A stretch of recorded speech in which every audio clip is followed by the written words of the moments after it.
The fluorescent lights of Memorial Hospital's emergency wing flickered with their usual persistent hum as Daniel Cooper stripped off his latex gloves and tossed them into the biohazard bin. His hands trembled slightly, not from the adrenaline of the last cardiac arrest he'd helped manage, but from the bone-deep exhaustion that had become his constant companion over the past 3 months. At 34, Daniel looked a decade older. Dark circles shadowed his green eyes, and the premature gray threading through his brown hair had multiplied exponentially since Lily's diagnosis. His navy scrubs hung looser on his frame than they had 6 months ago, the result of too many skipped meals and not enough sleep. "Another double, Cooper?" Rachel Henderson, the charge nurse, asked as she updated patient charts at the station.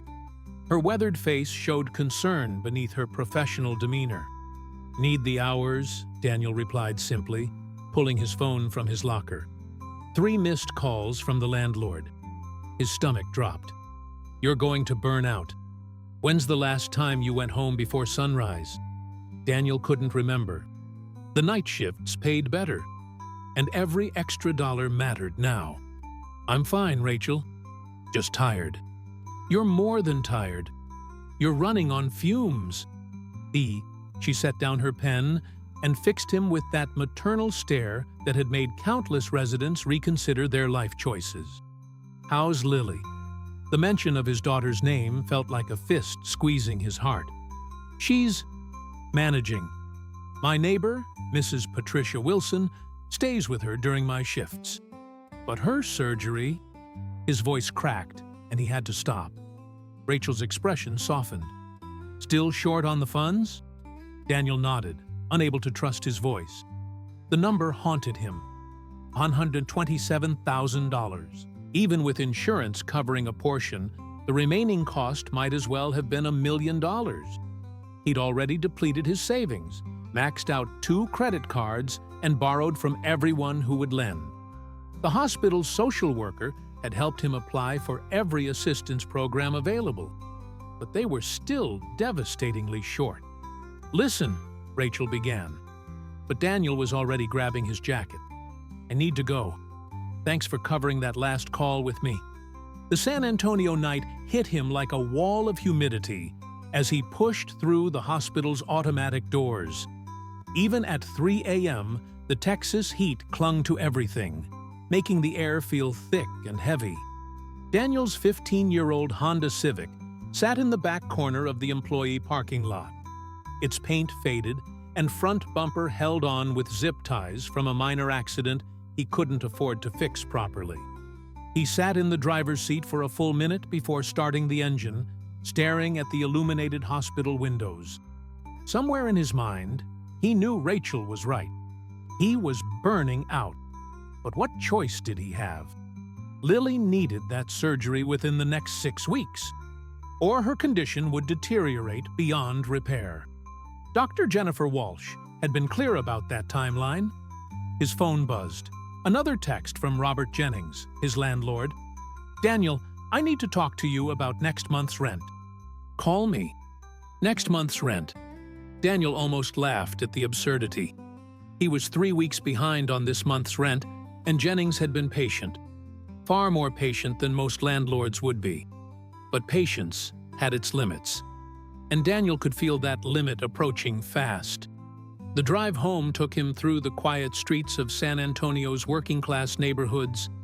Modest houses with chain-link fences lined the roads, their windows dark at this ungodly hour. Daniel knew these streets intimately. Every pothole, every stop sign, every shortcut. This city had been his home for 12 years, ever since he'd moved here fresh out of nursing school, full of hope and ambition. Back then, he'd met Christina Rodriguez at a hospital fundraiser. She'd been a pediatric physician's assistant with a laugh that could light up a room. They'd married within a year, and Lily had arrived 2 years later, perfect and beautiful with Christina's dark eyes and his stubborn chin. Then, 5 years ago, a drunk driver had run a red light on Interstate 10. Christina died instantly. The driver walked away with minor injuries and a suspended license. Daniel had been left alone with a 3-year-old daughter, drowning in grief and medical school debt. He'd managed somehow. He'd built a life for them, modest but stable. Lily thrived despite losing her mother so young. She was bright, curious, and had her mother's infectious joy for life.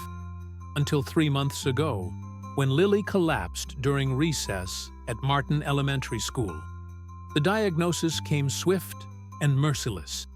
A rare congenital heart defect that had somehow gone undetected until now. It required specialized surgery, the kind that only a handful of surgeons in the country could perform. Fortunately, one of them, Dr. Michael Patterson, practiced in Houston, just 3 hours away. Unfortunately, the procedure cost more than Daniel would earn in 3 years. He pulled into his driveway at 3:47 a.m., parking behind Mrs. Wilson's ancient Buick. The house was a small 2-bedroom rental with peeling paint and a roof that leaked during heavy rains. But it was home. And right now, it was all he could afford. Barely. Mrs. Wilson was dozing on the couch when he entered, the television playing an old Western on mute. She was 73, a retired school teacher who had lived next door for 30 years. She'd known Christina, had been at their wedding, and had refused to accept payment for watching Lily, though Daniel left what little he could manage. "Patricia," he said softly, touching her shoulder. She startled awake, then smiled when she recognized him. "Daniel." "Lord, what time is it?" "Almost 4. How was she tonight?" Mrs. Wilson's smile faltered slightly. She had some chest pain around midnight. Nothing terrible, but enough to worry her. I gave her the medication Dr. Walsh prescribed, and she settled down after about 20 minutes. She's sleeping now. Daniel's hands clenched into fists. Every episode of chest pain was a reminder that time was running out. "Thank you for staying. Where else would I be? That child is like my own granddaughter." Mrs. Wilson gathered her purse and sweater. "Daniel, honey, you look absolutely exhausted. When are you going to rest?" "Soon," he lied. "After the surgery." She studied his face with knowing eyes. "You'll be no good to Lily if you collapse from exhaustion. Promise me you'll try to sleep for a few hours before your next shift." "I promise." Another lie, but a necessary one. He had another double shift starting in 13 hours, and before that, he needed to visit the hospital billing department to try negotiating a payment plan, call Jennings about the rent, and figure out how to make $47 stretch to cover groceries for the next week. After Mrs. Wilson left, Daniel checked on Lily. She was curled up in her small bed, surrounded by stuffed animals and the glow-in-the-dark stars they'd stuck to the ceiling last year. Her breathing was steady but slightly labored, a sound that pierced his heart every time he heard it. He knelt beside her bed, brushing a strand of dark hair from her forehead. She looked so peaceful in sleep, so achingly normal. It was easy to forget, in moments like these, that she was sick, that without the surgery, the doctors gave her less than a year. "I'm going to fix this, sweetheart," he whispered. "I promise. Somehow, I'm going to fix this." Lily stirred slightly, mumbling something incoherent, then settled back into deeper sleep. Daniel watched her for another minute, memorizing every detail of her face, the freckles across her nose, the way her eyelashes cast shadows on her cheeks, the slight upturn of her lips even in sleep. Finally, he forced himself to stand. His body screamed for rest, but his mind wouldn't shut off. Instead, he moved to the kitchen and opened his laptop, pulling up spreadsheets he'd created to track every dollar, every potential resource, every possible solution. The numbers stared back at him, unforgiving and immutable. Even with the $15,000 he'd managed to save and borrow, he was still $112,000 short. The surgery was scheduled for 6 weeks from today, and the hospital required 75% of the cost up front. Daniel's eyes burned as he scrolled through his options one more time, hoping to find something, anything, he'd missed. A new charity fund, a grant program, a miracle. But there was nothing new. Just the same dead ends he'd hit 100 times before. At 5:30 a.m., his phone alarm reminded him about a morning appointment with the hospital's financial counselor, Benjamin Torres. Daniel had been meeting with Torres weekly, trying to squeeze every possible dollar from insurance claims and assistance programs.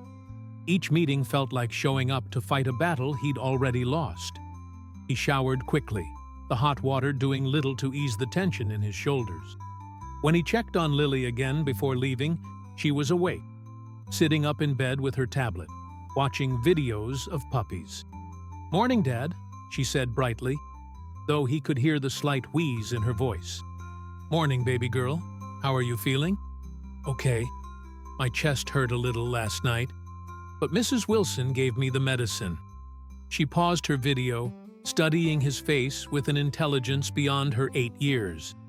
"You look tired." "I'm fine, sweetie. Just a long shift." He sat on the edge of her bed. "I have a meeting this morning, but I'll be back by noon. Mrs. Wilson will be here in an hour." "Is it about my surgery?" Lily asked quietly. Daniel's heart clenched. She was too young to understand the full weight of their situation, but she wasn't stupid. She knew her father was working himself to death trying to save her. "Yeah, it's about the surgery. We're making progress." Lily nodded, accepting his answer without question. That unwavering trust in his ability to protect her was both beautiful and devastating. "Dad, will the surgery make me all better? So I can run in gym class again?" "That's the plan, sweetheart. Dr. Patterson is the best.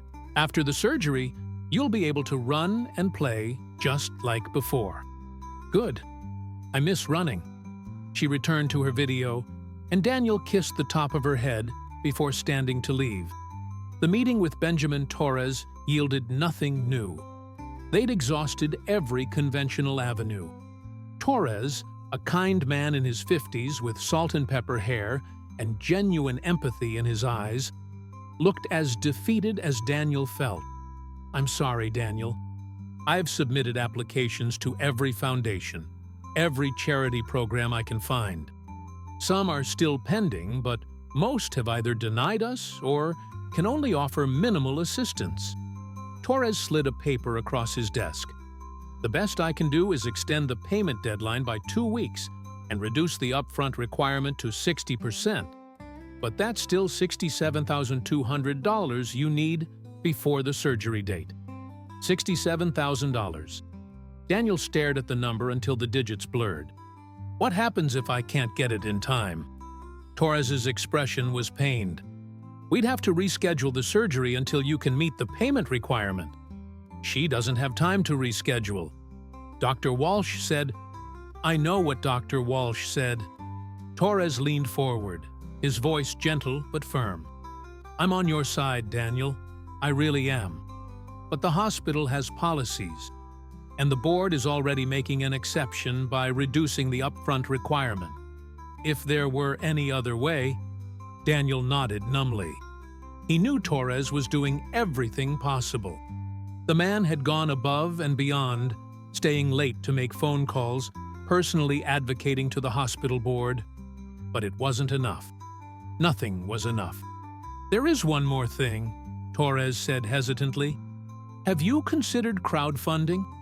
Online platforms where people can donate?" I don't know anything about that. My daughter used one to raise money for a friend's medical expenses. It's not guaranteed, but sometimes people's stories resonate, and the community comes together." Torres wrote down a website name. "It's worth trying. You've got nothing to lose." Daniel took the paper, though the idea of publicly begging for money made his stomach turn. But Torres was right. He had nothing to lose. Pride meant nothing compared to Lily's life. After the meeting, Daniel sat in his car in the hospital parking lot, staring at the website name. The morning sun was climbing higher, promising another scorching Texas day. Around him, the city was waking up.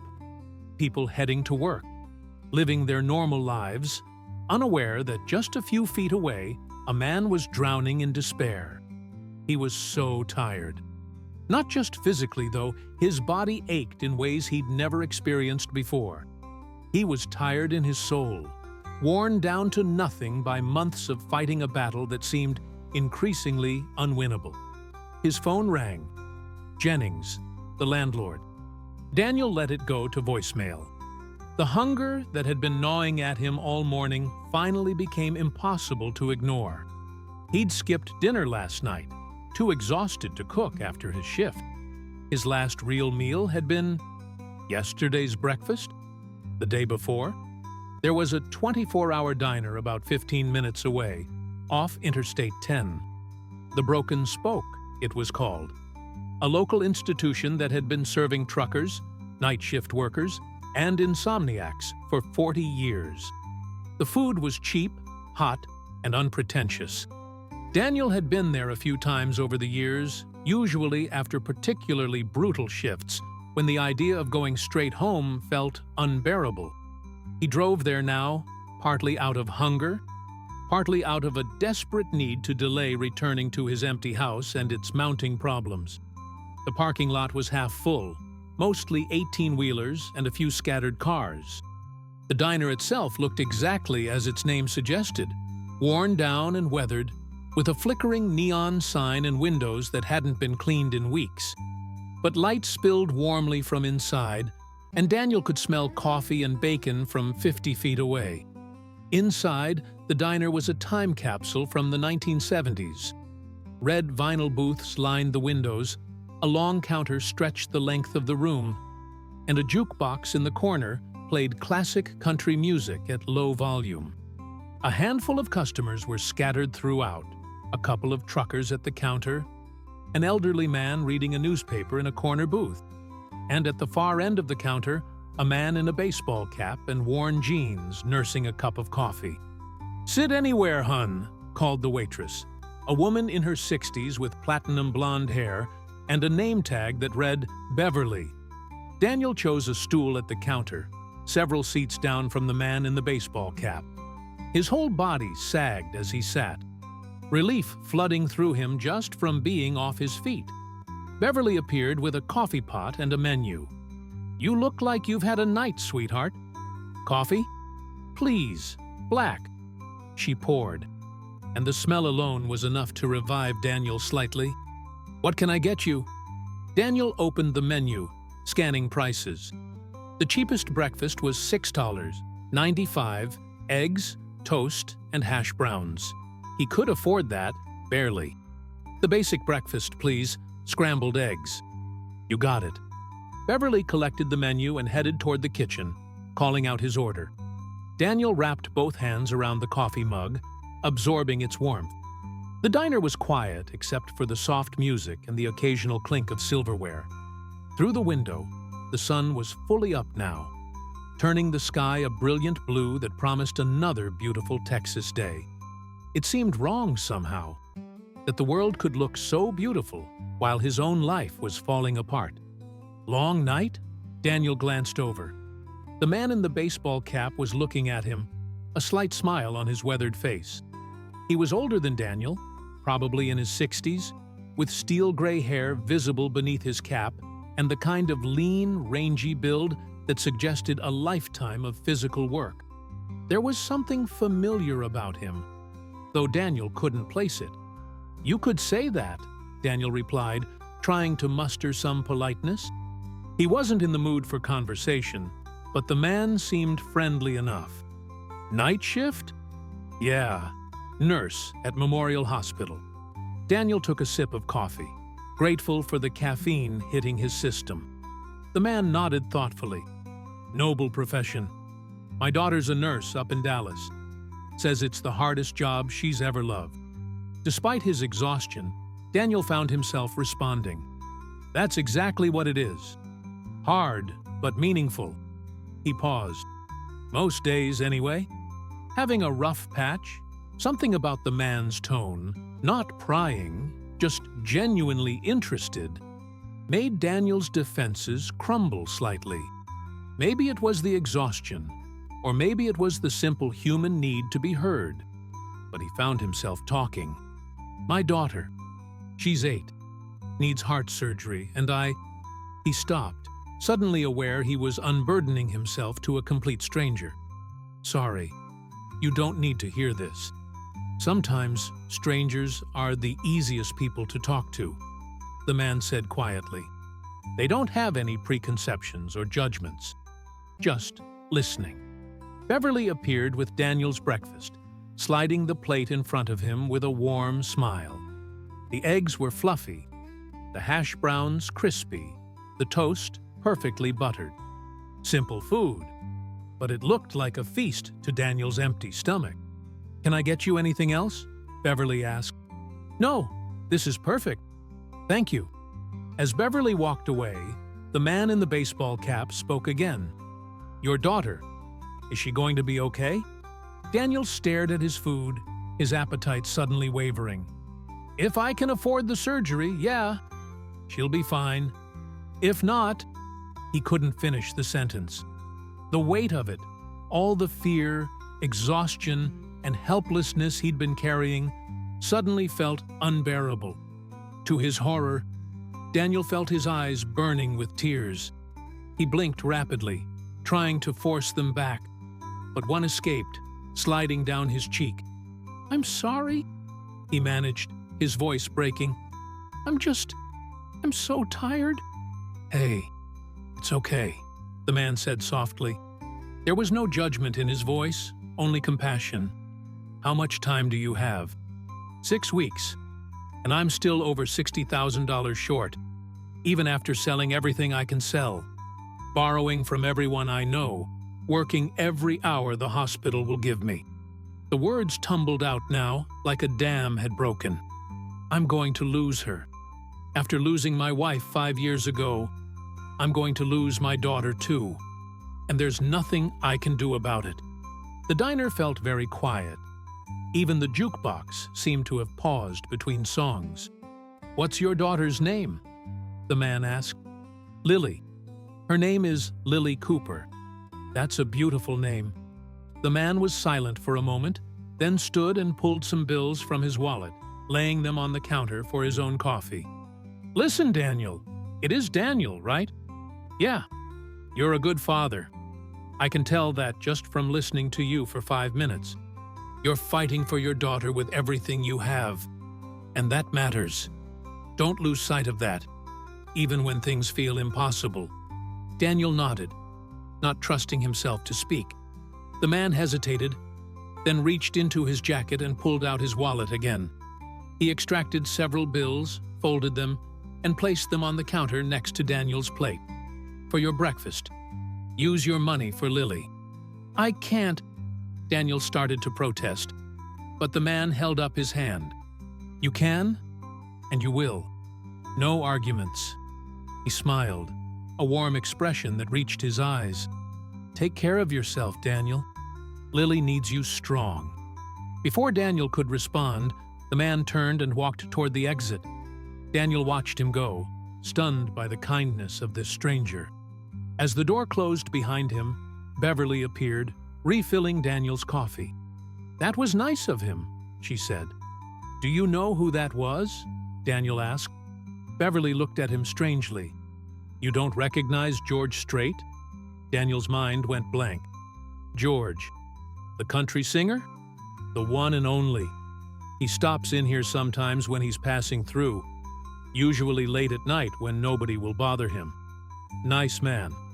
Always tips well." She nodded toward the bills the man had left. "Better eat up before your food gets cold." Daniel looked at his plate, then at the folded bills. With shaking hands, he picked them up. 5 $20 bills. $100. But that wasn't all. Something else was folded inside the bills. A white business card. Daniel pulled it out, and his breath caught. On the card, in neat handwriting, was a phone number and a short message. Call me if you need anything else. G.S. Daniel stared at the card, his mind struggling to process what had just happened. George Strait, the country music legend, one of the most famous people in Texas, had just paid for his breakfast and offered to help. His phone buzzed. A text from Mrs. Wilson. Lily's asking when you'll be home. She wants to show you a drawing she made. That simple message, combined with the unexpected kindness from a stranger, broke something loose in Daniel's chest. He lowered his head to his hands and let himself cry. Really cry, for the first time since Lily's diagnosis. Beverly, bless her, just refilled his coffee and left him alone.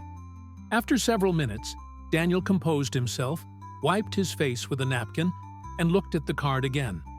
The practical part of his brain, the part that had kept him functioning through Christina's death and every hardship since, immediately dismissed the idea of calling.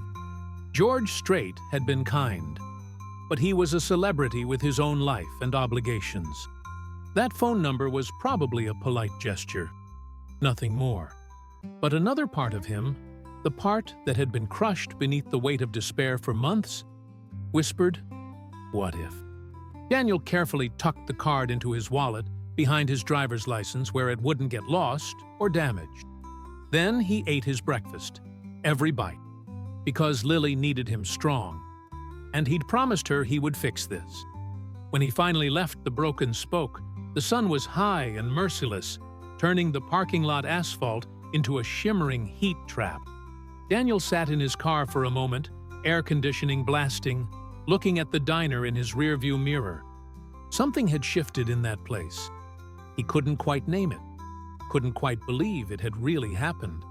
But for the first time in 3 months, he felt something other than crushing despair.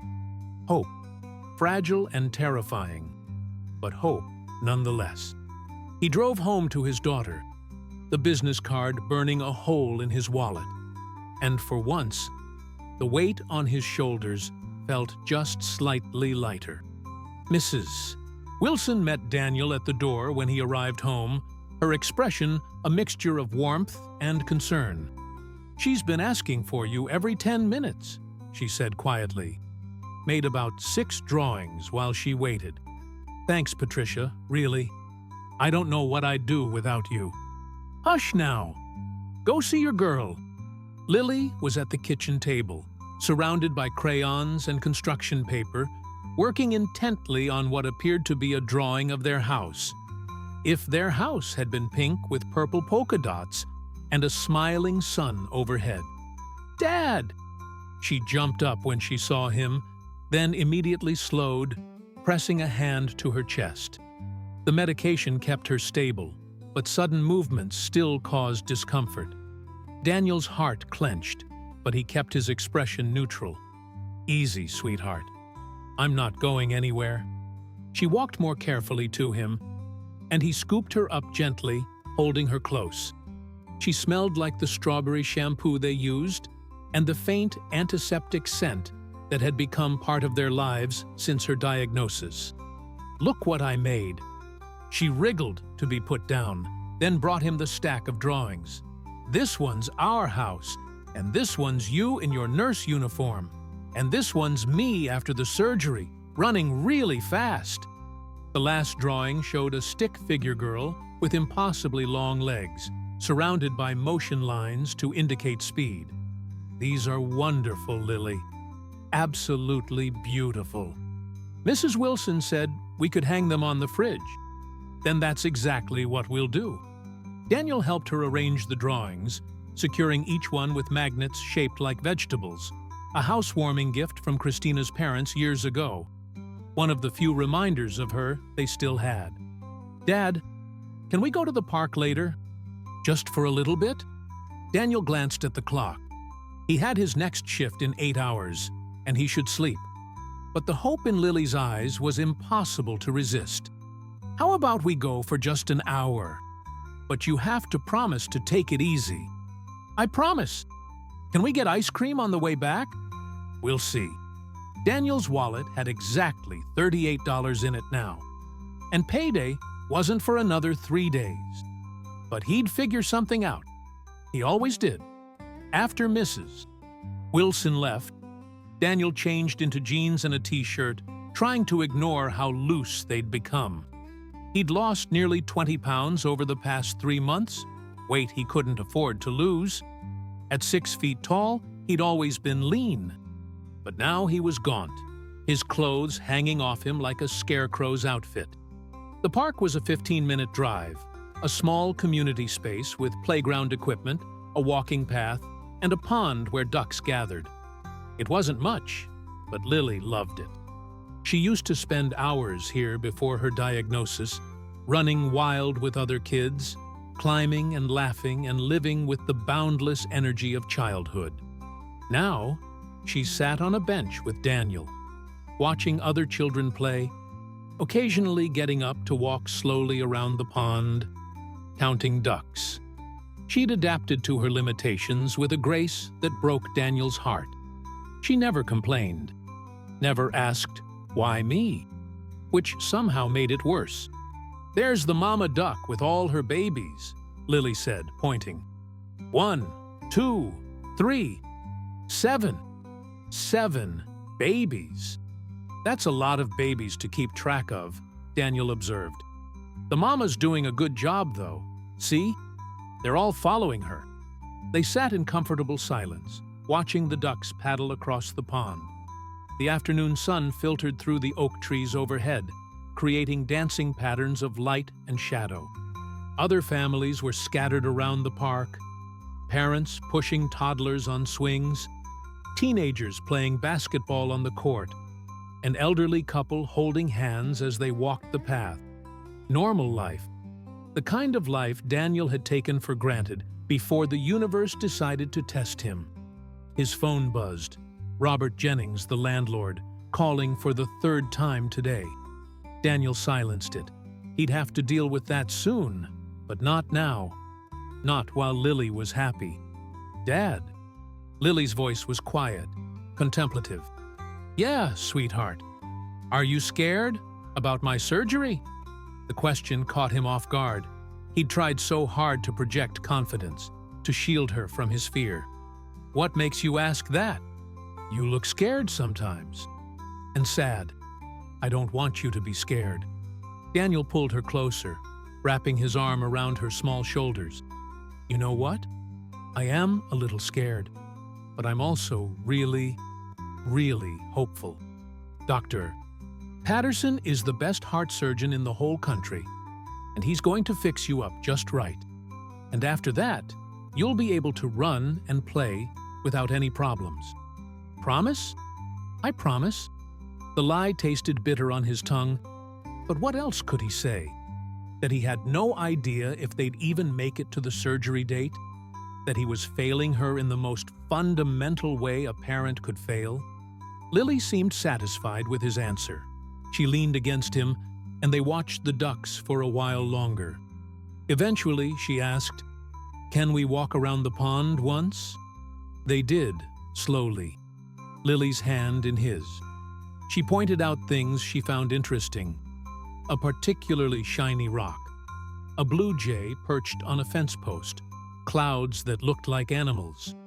The simple joy she found in these small observations reminded Daniel of Christina, who had possessed the same ability to find wonder in everyday moments. By the time they returned to the bench, Lily was tired. Her breathing had become slightly more labored, though she tried to hide it. Daniel made a mental note to mention it to Dr. Walsh during their next appointment. "Ready to head home?" he asked gently. Lily nodded, disappointment flickering across her face. "Can we still get ice cream?" Daniel thought of the $38 in his wallet, the bills stacking up at home, the impossible mountain of medical debt. Then he looked at his daughter's hopeful face and made a decision. "Absolutely." "Rocky Road?" Her whole face lit up. Rocky Road! They stopped at a local ice cream shop, a family-owned place that had been there for decades. Daniel got Lily a small cup of Rocky Road and ordered nothing for himself, claiming he wasn't hungry. She didn't believe him. She never did when he pulled that trick, and insisted he share hers. They sat at one of the outside tables, taking turns with the plastic spoon. And for just a few minutes, everything felt almost normal. Almost like life before the diagnosis, before the world had tilted on its axis. When they got home, Lily was exhausted from their outing. Daniel helped her into comfortable clothes and settled her on the couch with her tablet. Within minutes, she was drowsy, eyes heavy. "Dad?" she murmured. "Yeah, baby. Love you. Love you too, Lily. So much." She fell asleep with the tablet still in her hands, her face peaceful and innocent. Daniel carefully removed the tablet, covered her with her favorite blanket, a purple fuzzy one with stars, and just watched her breathe for several minutes. This was why he fought. This small, perfect person who deserved every chance at life. Finally, Daniel retreated to the kitchen, where his laptop waited on the table alongside a stack of bills he'd been avoiding. He made himself open them, one by one, documenting each amount owed in his spreadsheet. Electric bill, past due, threatening disconnection. Water bill, 2 months behind. Phone bill. They'd agreed to a payment plan, but he'd missed last month's installment. Car insurance, canceled for non-payment. He was currently driving illegally. Credit card statements, both maxed out, minimum payments past due, and hanging over everything, like the sword of Damocles. Rent, 3 weeks overdue, with Jennings calling repeatedly. Daniel's hands shook as he tallied the total. Between past due bills and basic living expenses, he needed approximately $4,000 just to get current on everything. And that didn't even touch the medical debt. He was drowning, and there was no life preserver in sight. His wallet sat on the table next to the laptop. Daniel pulled it out, extracting the business card George Strait had given him. The neat handwriting seemed almost surreal now, in the harsh light of his kitchen. Had that really happened? Had one of the most famous country singers in America really offered to help him? Daniel's phone showed 6:47 p.m. He had to leave for his next shift at Memorial Hospital in just over 3 hours. He should sleep, but sleep felt impossible with anxiety gnawing at his insides. Instead, he found himself pulling up his bank account on his laptop. The balance made his stomach turn. $287. 43. Payday wasn't until Monday, 3 days away. And that check would be immediately consumed by automatic bill payments and minimum subsistence expenses. Daniel closed the laptop and rubbed his face with both hands. He was so tired, but his mind wouldn't stop racing through scenarios, trying to find solutions where none existed. The crowdfunding website Benjamin Torres had mentioned. What was it called? Daniel found the paper in his jacket pocket and typed the website into his browser. Within minutes, he'd created an account and was staring at a blank campaign page, cursor blinking in the title field. What was he supposed to write? Help me save my daughter's life? It felt manipulative, even though it was true. Daniel had never been comfortable asking for help, had been raised to be self-sufficient and handle his own problems. This felt like admitting defeat. But pride meant nothing compared to Lily's life. He started typing, the words coming slowly at first, then faster as emotion took over. My name is Daniel Cooper, and I'm a single father and nurse in San Antonio, Texas. 3 months ago, my 8-year-old daughter Lily was diagnosed with a congenital heart defect that requires immediate surgery. Without this procedure, she has less than a year to live. The surgery will be performed by Dr. Michael Patterson in Houston and costs $127,000. Despite working double shifts and exhausting every resource available, I'm still $60,000 plus short of what's needed. The surgery is scheduled for 6 weeks from now, and we're running out of time. Lily is the light of my life. She's bright, funny, and brave beyond her years. She lost her mother 5 years ago in a car accident, and I can't let her down now. She deserves a chance to grow up, to run and play with other kids, to experience all the wonderful things life has to offer. Any help, no matter how small, would mean the world to us. If you can't donate, please share our story. I'm desperate and will be forever grateful for any support. Thank you for reading this, and God bless you. Daniel reread his words, wincing at how raw and vulnerable they sounded. But they were honest, and maybe that was what mattered. He uploaded a photo of Lily from last year, her school picture where she was grinning with her 2 front teeth missing, and hit the publish button before he could second-guess himself. The campaign page loaded, looking pitifully empty with its 0 donations. Daniel shared the link on his barely used Facebook account to the handful of friends and distant relatives who might see it. Then he set his phone down and tried not to feel pathetic. This was rock bottom, he thought, begging strangers on the internet for money to save his daughter. But if it worked, Daniel forced himself to eat something, a peanut butter sandwich and an apple, then set his alarm for 9:30 p.m. He had just under 3 hours to sleep before his shift. He lay down on his bed, still fully clothed, and closed his eyes. Sleep came surprisingly quickly, dragging him under into dreams of drowning, of reaching for Lily, but never quite grasping her hand, of Christina standing in the distance, shaking her head in disappointment at his failures. The alarm jolted him awake. For a moment, Daniel couldn't remember where he was. Then reality crashed back in. He checked his phone. One notification from the crowdfunding website. Someone had donated $50. An old nursing school friend named Jessica Chen. The total now read $50 of $60,000 goal. Daniel felt simultaneously grateful and devastated. $50. Only $59,950 to go. He got up, showered, put on clean scrubs, and checked on Lily. She was awake, watching a movie with Mrs. Wilson, who had returned for the night shift. "Be safe," Mrs. Wilson said, as he kissed Lily goodbye. "Always am." The drive to Memorial Hospital felt like driving toward a prison sentence.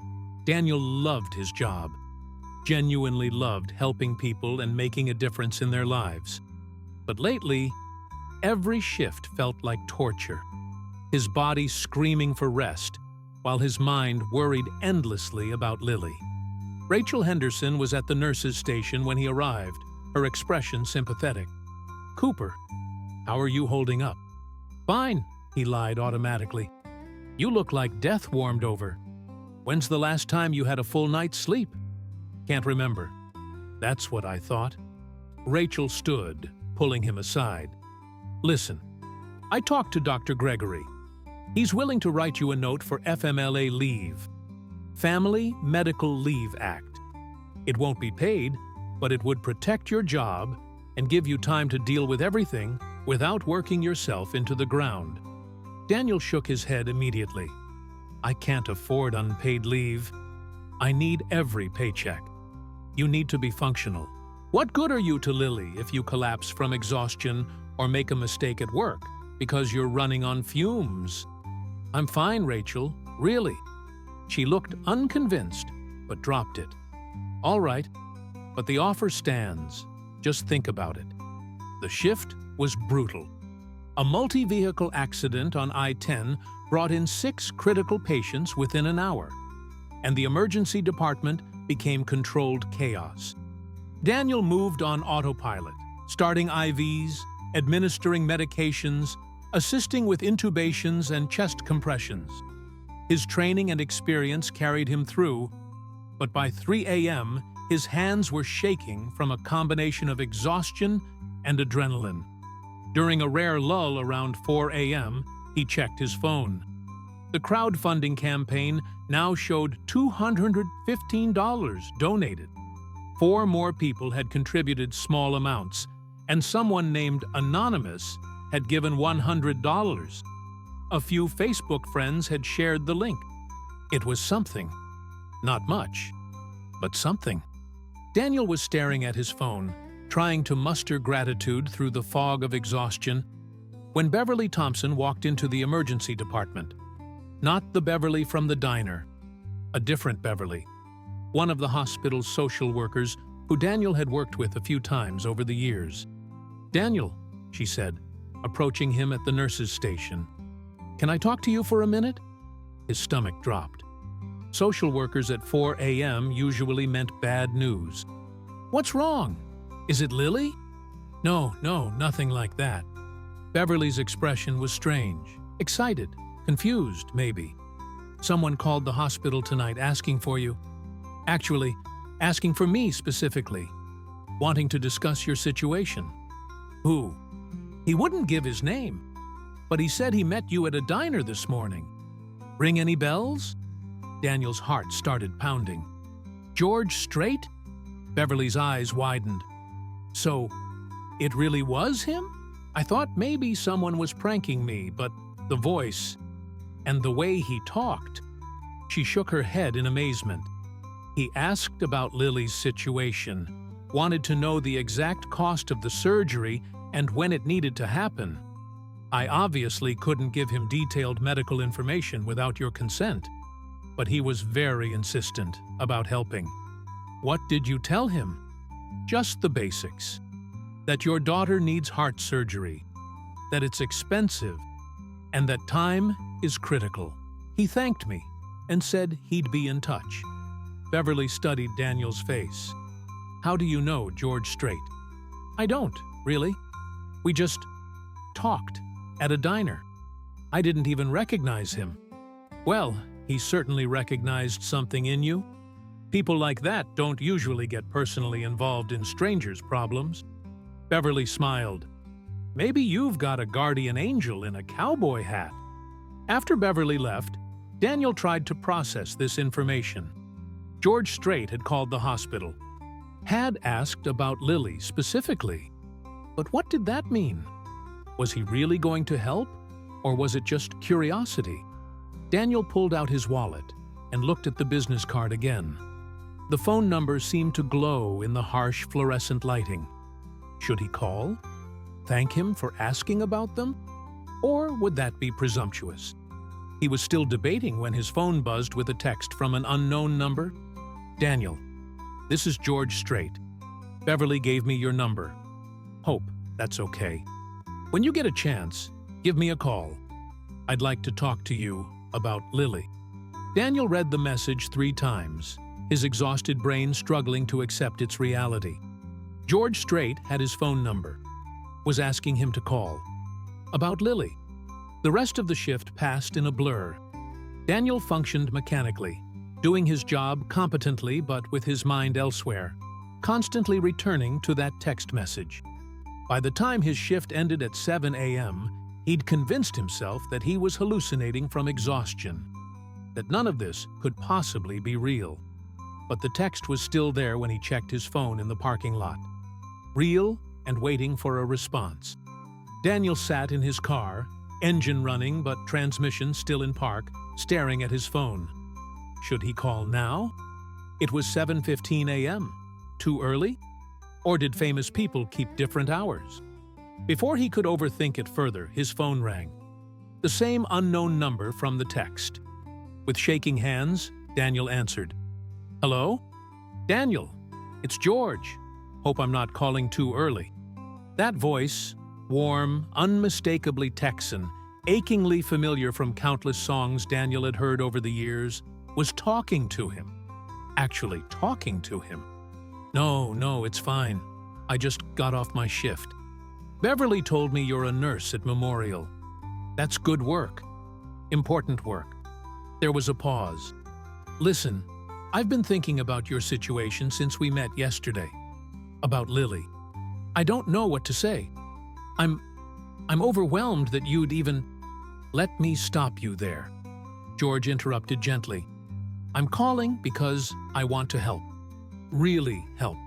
Not just with kind words. I'd like to cover the cost of Lily's surgery. Daniel's brain stopped functioning. The words made no sense, couldn't possibly mean what they seemed to mean. I'm sorry. What? The surgery. I want to pay for it. All of it. I've already spoken with my accountant and my lawyer, and we can set up a direct payment to the hospital.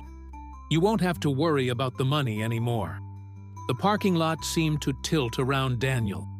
He gripped the steering wheel with his free hand, trying to anchor himself to something solid.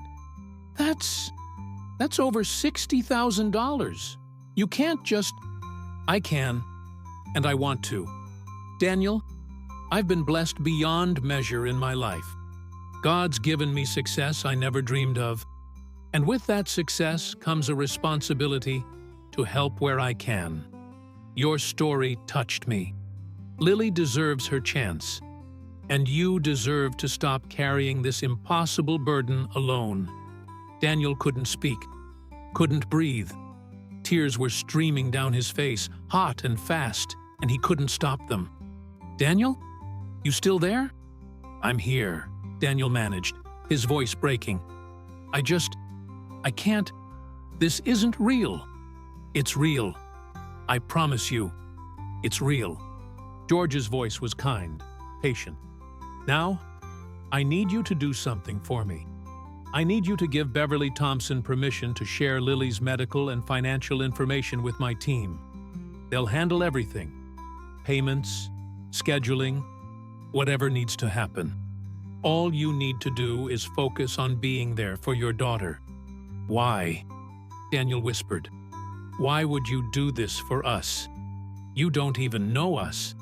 Because I can. Because God put you in my path for a reason. Because every child deserves a chance to grow up healthy and happy. George paused. And because I see how hard you're fighting for her.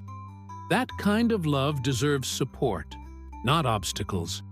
Daniel was openly sobbing now, past caring who might see him in the parking lot. Thank you, God. Thank you. There aren't words. You don't need words. Just take care of yourself and that little girl. That's thanks enough. George's tone became more businesslike. My assistant, Karen Wright, will call you later today to get everything set up.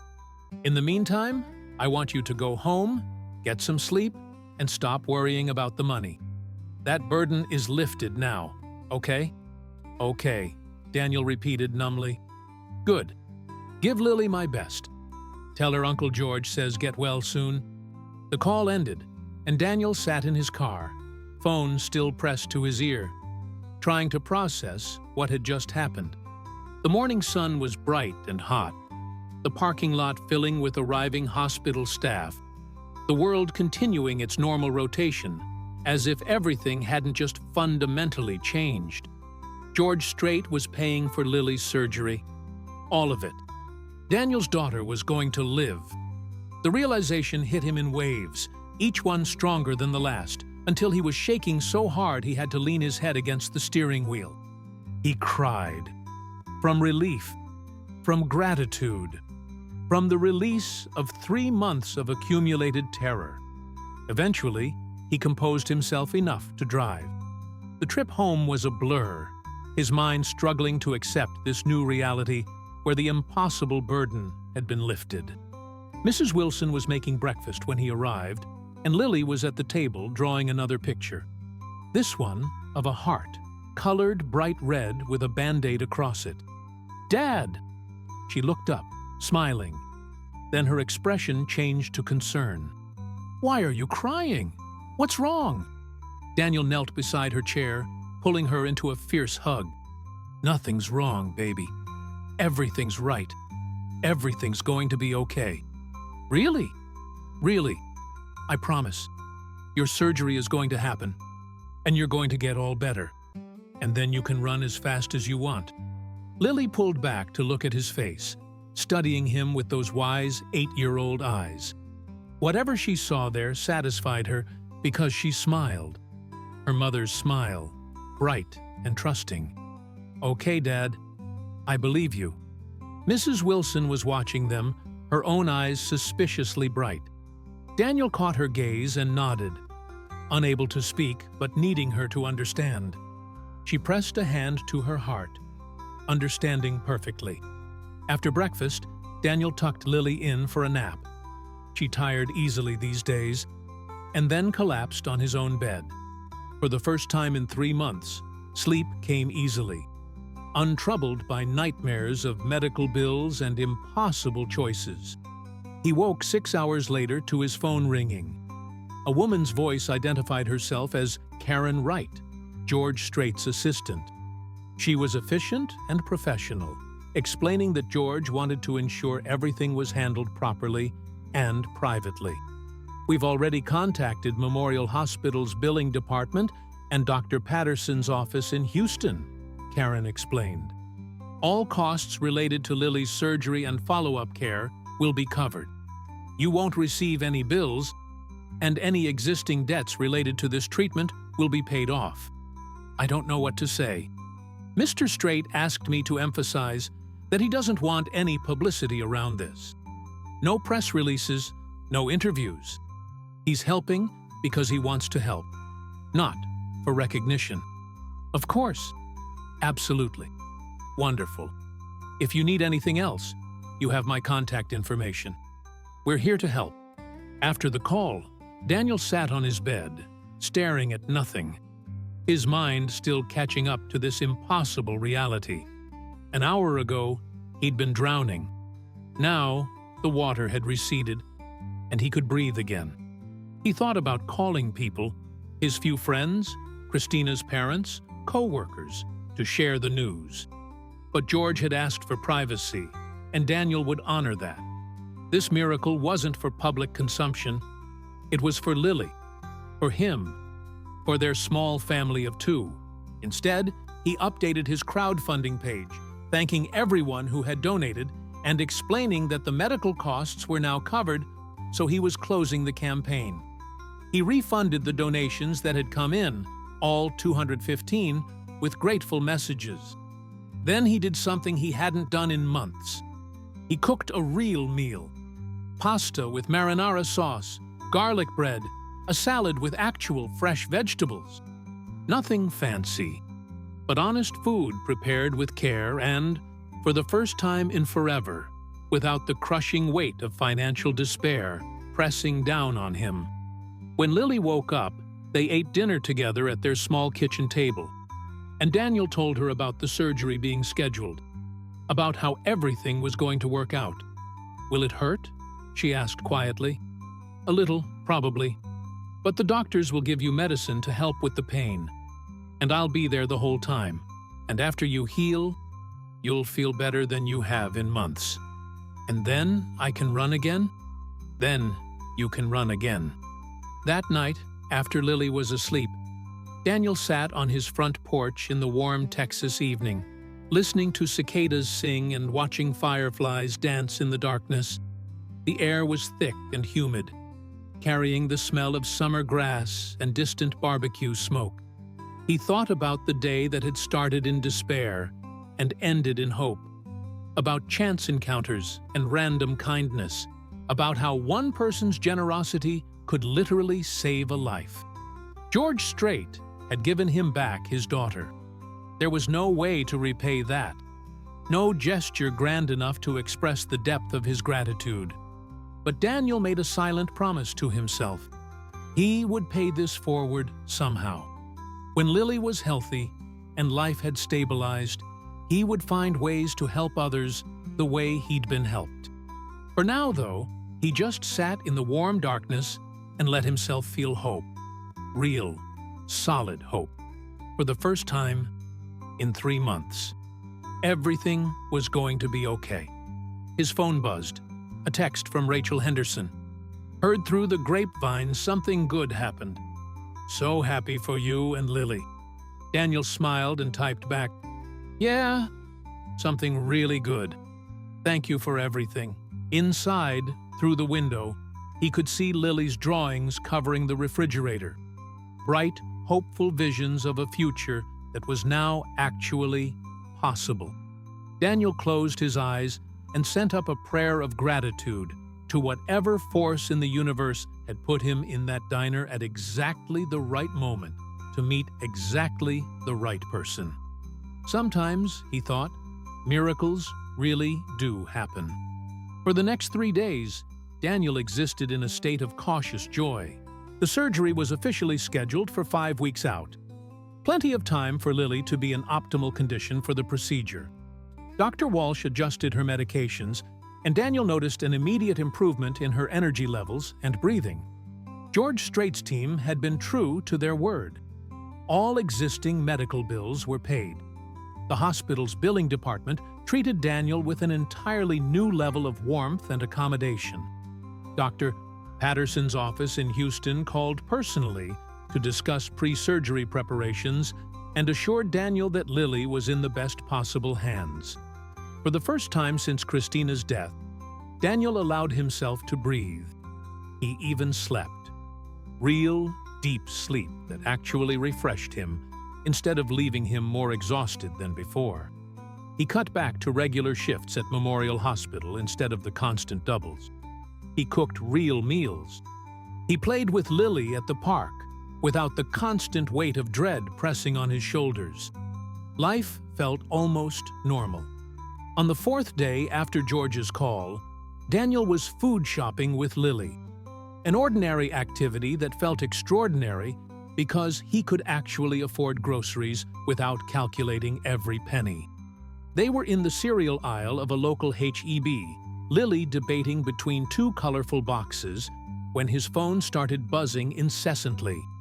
At first, he ignored it, but the calls kept coming, one after another. Different numbers, all unknown. "Dad, your phone won't stop," Lily observed, clutching a box of Lucky Charms. Daniel pulled it out, frowning at the screen. 7 missed calls in the last 2 minutes. Then a text from Rachel Henderson. "Daniel, call me ASAP. Something's happening." His stomach dropped. Had something gone wrong with the surgery payment? Had George changed his mind? He called Rachel back immediately. "What's wrong?" "Nothing's wrong. Well, not exactly wrong, but... Have you been online today? Checked social media?" "No. Why?" "You're everywhere, Daniel. Everywhere. The story about you and George Strait, it's gone viral. Like, massively viral." Daniel's blood ran cold. "What story?" "George specifically asked for privacy." "I know, but apparently Beverly, the waitress from that diner, she posted about it on her personal Facebook page 3 days ago. Just a simple post about witnessing a beautiful moment between 2 strangers. She didn't use your last name, just Daniel and his daughter Lily. But she mentioned it was George Strait, and, well, it exploded." Daniel's hands were shaking. "How bad is it?" "It's not bad, exactly. It's just big. Really big. The post has been shared over 2 million times. News outlets are picking it up. People are trying to figure out who you are." Rachel paused. "Daniel, there are reporters calling the hospital asking about you." Lily was watching him with concern, still holding her cereal box. Daniel forced a smile for her benefit, but his mind was racing. George had done this incredible thing, had specifically asked for privacy, and now it was becoming a media circus. "I have to go," he told Rachel. "Thanks for the heads up." He quickly finished shopping, throwing items into the cart without his usual price checking, and got Lily home as fast as possible. Mrs. Wilson was already at the house, looking flustered. "Daniel, thank goodness! There have been 3 reporters at the door in the last hour. I didn't know what to tell them, so I said you weren't home and closed the door." "You did exactly right. Thank you, Patricia." Daniel got Lily settled with her tablet, then opened his laptop. The internet had indeed exploded.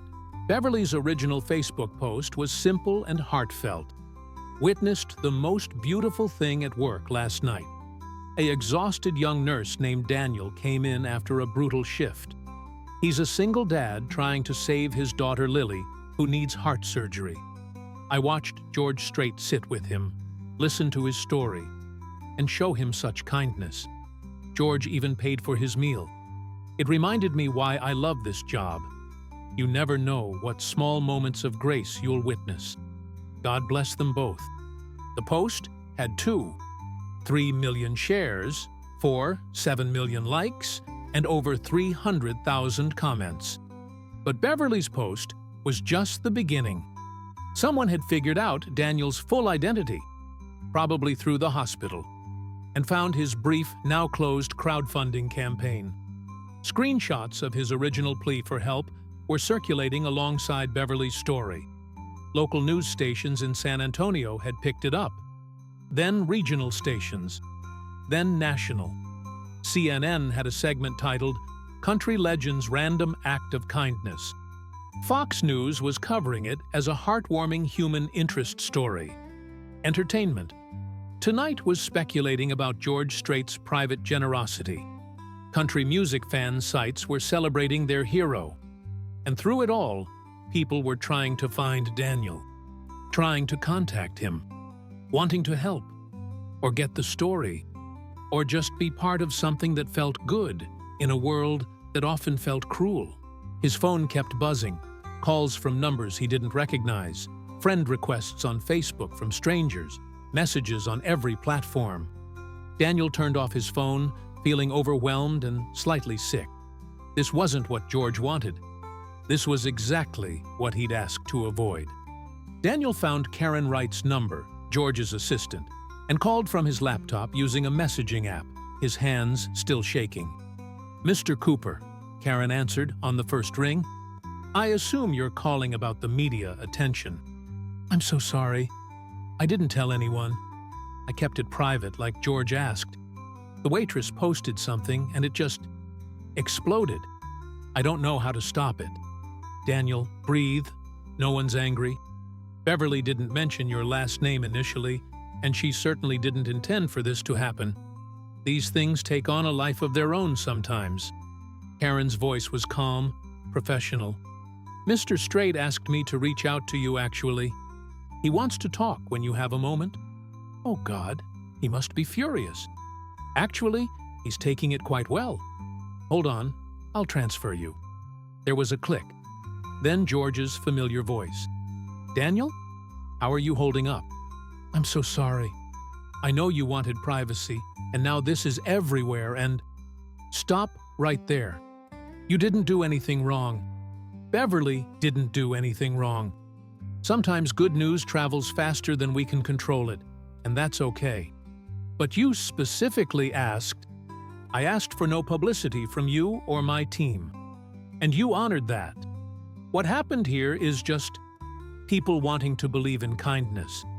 In a world full of bad news, folks are hungry for stories that remind them people can be good to each other." "I get that." Daniel sank into his kitchen chair, relief flooding through him. "So, you're not upset?" "Not even a little. Actually, I've been thinking.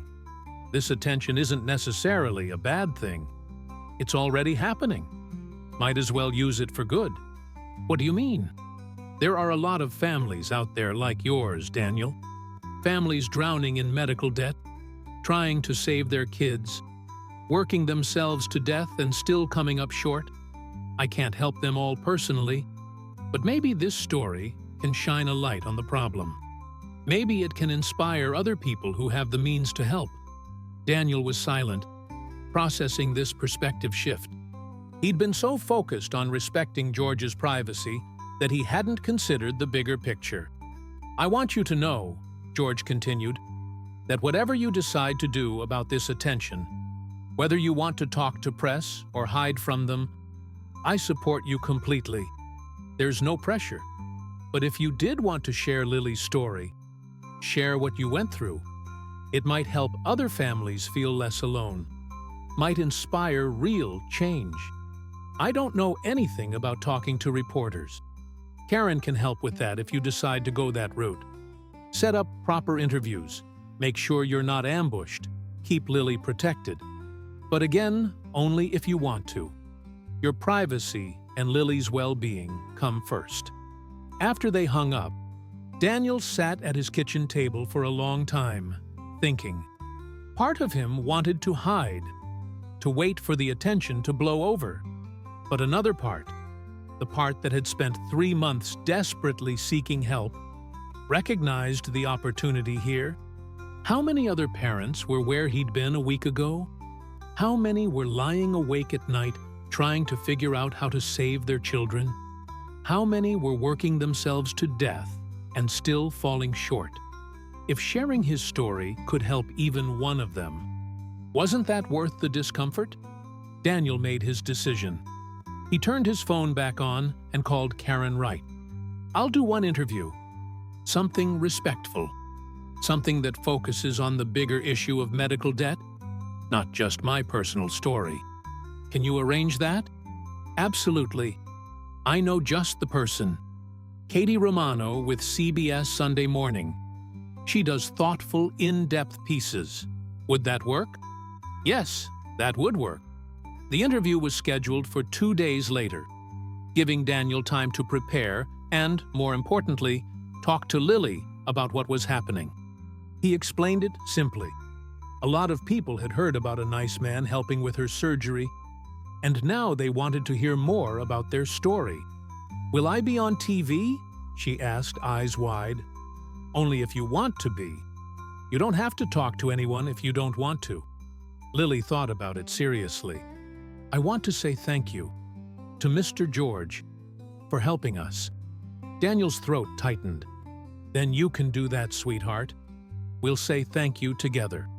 Katie Romano arrived at their home on a Wednesday afternoon with a small crew, just a cameraman and a sound technician. She was in her late 40s, with kind eyes and a gentle demeanor that immediately put Daniel at ease.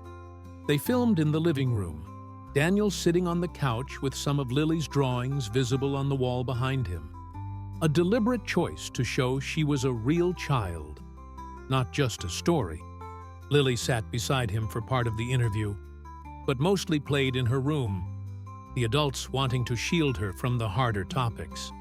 "Tell me about the night you met George Strait," Katie began. Daniel told the story, his voice steady despite the emotion behind it. He described the exhaustion, the desperation, the random decision to stop at a diner instead of going straight home, the conversation with a stranger who became so much more. "I didn't recognize him at first," Daniel admitted. "I was so tired, so overwhelmed. I just needed someone to talk to. And he listened. Really listened, you know? Not with judgment, just with compassion. And the money he left, $5,000, that was before he decided to cover the entire surgery? Yes, that first envelope was just kindness. Pure kindness from someone who saw another person in pain and wanted to help. The surgery payment came later, after he'd had time to think about it, to talk to his team. But that first gesture? That was just his heart responding to a need." Katie leaned forward. "You've become a symbol of something bigger than your personal story. The crushing burden of medical debt that millions of Americans face.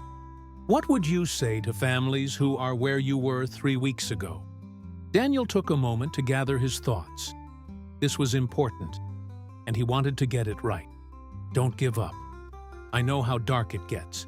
I know how it feels when you've exhausted every option, when you're working yourself to death, and it's still not enough. I know the guilt, the fear, the sense of failing the person you love most. But don't give up. Reach out for help to family, friends, churches, charities, crowdfunding platforms. Ask your hospital about financial assistance programs. Talk to social workers. There are people and organizations that want to help, even when it feels like you're completely alone." He paused, his voice thickening with emotion. "And to people who have the means to help, you don't have to be George Strait. You don't need millions of dollars. Every donation to a family in crisis matters. Every share of a crowdfunding campaign matters. Every prayer, every kind word, every gesture of support, it all matters. Because when you're drowning, sometimes all you need is one person to throw you a lifeline. Katie nodded, clearly moved. What do you want people to take away from your story? That kindness ripples. George's generosity didn't just save Lily's life. It gave me back hope. It reminded me that there are still good people in the world, people who care about strangers, who see suffering and feel compelled to act. If everyone did just a little bit to help those around them, imagine the world we could create. The interview wrapped after 90 minutes. Katie also filmed some B-roll. Daniel and Lily playing in the yard. Lily showing off her drawings. Daniel preparing dinner in their modest kitchen. Nothing was staged. Katie wanted to capture the reality of their lives, not a polished version. Before leaving, Katie pulled Daniel aside. "Thank you for trusting me with your story. I promise to handle it with care." "I know you will. That's why I said yes." The segment was scheduled to air that Sunday, 4 days away. In the meantime, the media frenzy continued to build. Daniel's full story was now public knowledge, and the response was overwhelming. A GoFundMe account, not created by Daniel, appeared online, asking for donations to help other families facing similar medical crises. It raised $300,000 in 48 hours. A pediatric hospital in Boston announced a new fund for families struggling with medical costs, inspired by Lily's story. Country music fans organized charity concerts in 6 cities, proceeds going to children's medical charities. And in San Antonio, something remarkable happened. Daniel's landlord, Robert Jennings, called him. "I saw you on the news. Read about what you've been going through. I feel terrible. I had no idea things were that bad. I should have communicated better. I'm sorry about the late rent. I can get caught up now, I promise." "Daniel, stop. I'm not calling about the rent. I'm calling to tell you it's forgiven. All of it. The back rent, next month's rent, consider it settled. And I'm not raising your rent next year like I planned. You need stability, and I can give you that." Daniel was speechless. "You're a good man dealing with an impossible situation," Jennings continued. "It's the least I can do." Similar acts of kindness poured in from unexpected places. The garage that had quoted $1,200 to fix his car's transmission called to say they'd do the work for free. The local grocery store, Chibi, offered him a $500 gift card. Lily's school waived all fees for the next year. But the most touching moment came from Memorial Hospital. Dr. Gregory, the hospital administrator, called Daniel into his office. Rachel Henderson was there too, along with several other nurses Daniel had worked with over the years. "We've been talking, Doctor," Gregory said, "and we want to do something for you. The nursing staff has collectively donated their paid time off, vacation days, sick days, to create a pool that you can use. It adds up to 3 months of paid leave." Daniel stared at them, unable to process what he was hearing. "You're giving me your vacation time." Rachel stepped forward. "You've been there for all of us, Daniel. Every time someone needed to switch a shift, every time we were short-staffed, every time there was an emergency, you showed up. You never complained, never made excuses. Now it's our turn to show up for you. Take the time." Another nurse, Marcus Johnson, added, "Be with Lily. Focus on her recovery. We'll cover your shifts. That's what family does." Daniel broke down then, overwhelmed by the generosity of his colleagues. These were people who worked just as hard as he did, who had their own families and obligations, and they were giving him their precious time off. "Thank you," he managed through tears. "All of you. Thank you." That Sunday, Katie Romano's segment aired on CBS Sunday Morning. Daniel watched it at home with Lily and Mrs. Wilson, his heart pounding. The piece was beautiful, thoughtful, respectful, and deeply human. Katie had woven together Daniel's interview, footage of their daily life, statistics about medical debt in America, and even a brief phone interview with George Strait, who spoke about the importance of helping those in need. But the most powerful moment came at the end, when Lily looked directly at the camera and said simply, "Thank you, Mr. George, for helping my dad not be so scared anymore." The segment went viral immediately. Within hours, it had millions of views on YouTube. Lily's story was trending on Twitter. The conversation shifted from just Daniel and George to the broader issue of medical debt and the failures in the American healthcare system. Politicians started talking about it. Healthcare advocacy groups seized the moment to push for reform. GoFundMe released statistics showing that medical expenses were the leading cause of personal fundraising campaigns on their platform. George Strait used his platform too. At a concert in Nashville 2 days after the segment aired, he spoke to the crowd about Lily and Daniel before performing "I Cross My Heart." Sometimes we get so caught up in our own lives that we forget to look around and see who needs help, he told the audience. But every one of us has the power to make a difference in someone's life. It doesn't take much, just paying attention, caring enough to act. I met a man who was carrying an impossible burden, and I had the means to help lift it. That's all it was. If you see someone struggling, don't look away. Reach out. You might just save a life. The response was immediate. Donations to children's medical charities spiked nationwide. Hospitals reported increased applications for their financial assistance programs. State legislators in Texas began drafting bills to increase funding for children's health care. One good deed, one simple act of kindness, had created waves far beyond what anyone could have imagined. For Daniel, the attention was both overwhelming and humbling. He'd never wanted to be in the spotlight, never sought recognition.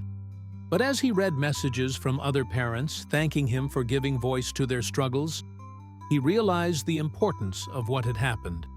His story wasn't special because he'd been saved. It was special because he represented thousands of families who wouldn't be saved, who would lose their battles with medical debt, whose children wouldn't get their surgeries. A week after the CBS interview, Daniel received an envelope in the mail. It was from Washington, D.C., from the office of Senator Patricia Mendez, who served on the Senate Health Committee. Inside was a letter. "Mr. Cooper, your story has touched the hearts of millions, including my own.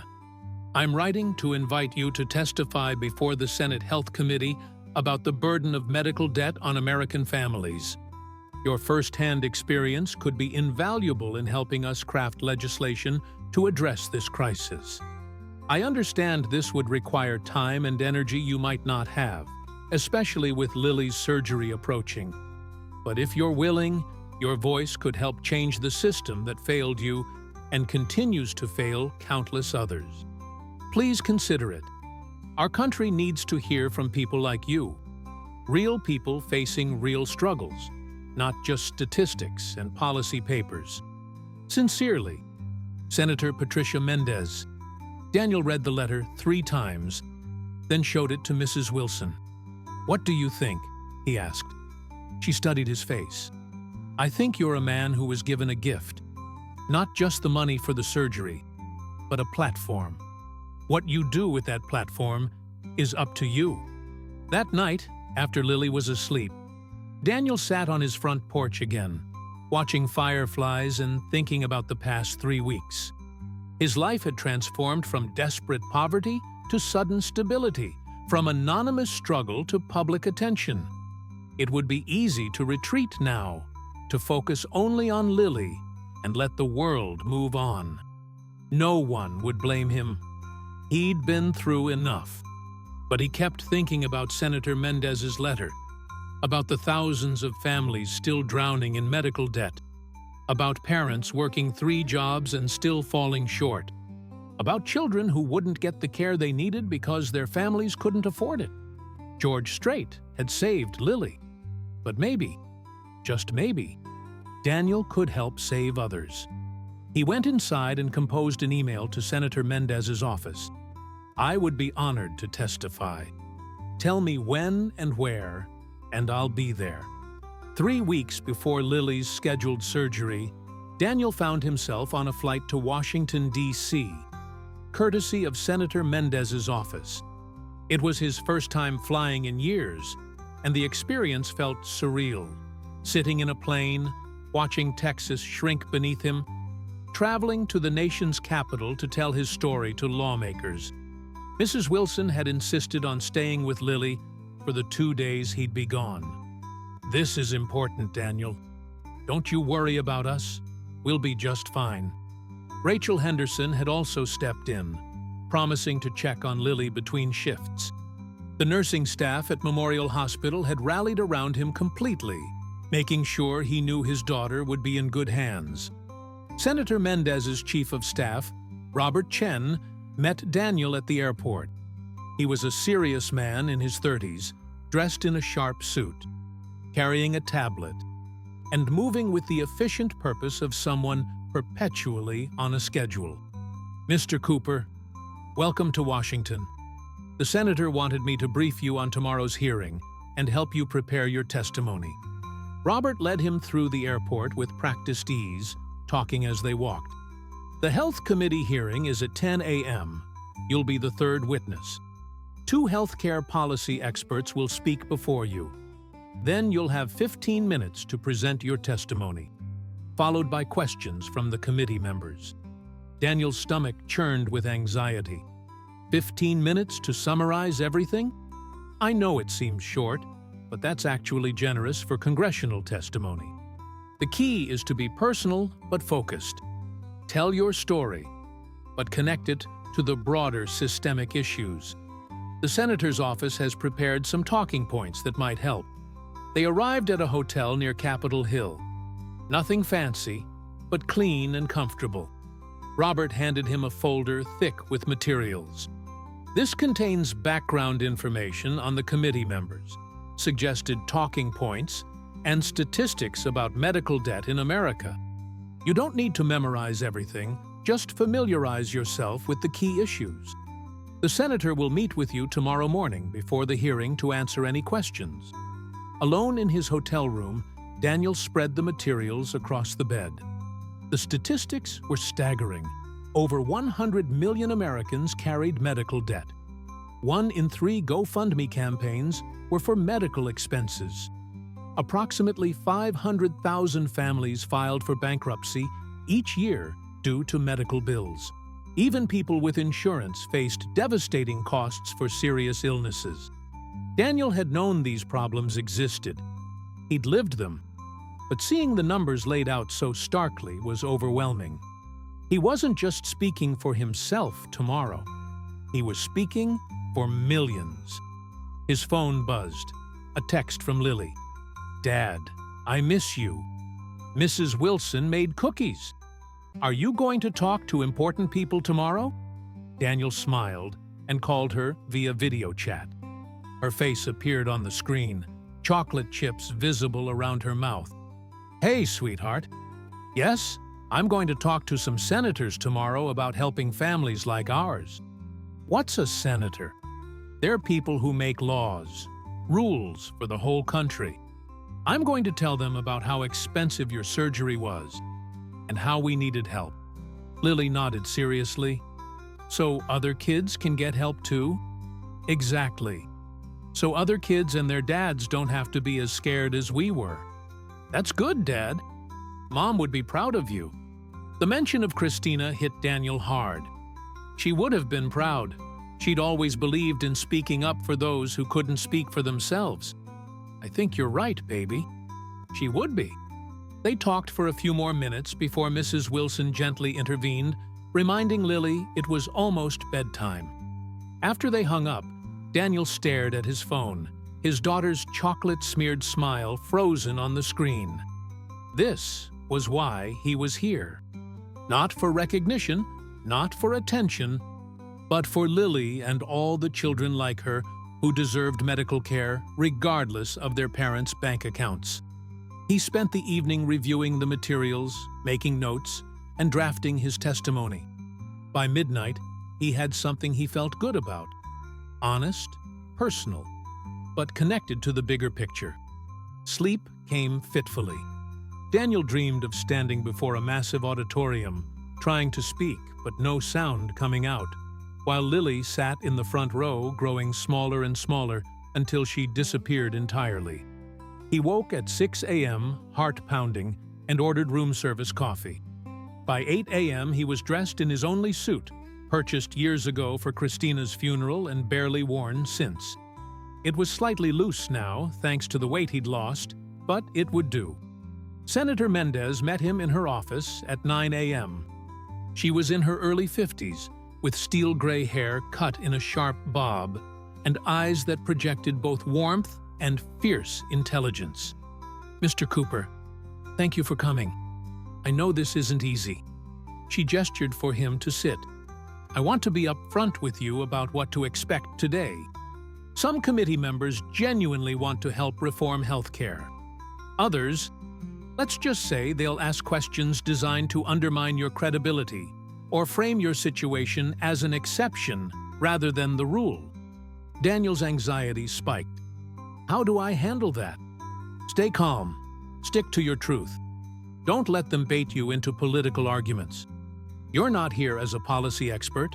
You're here as a father who lived through a crisis. That's your power.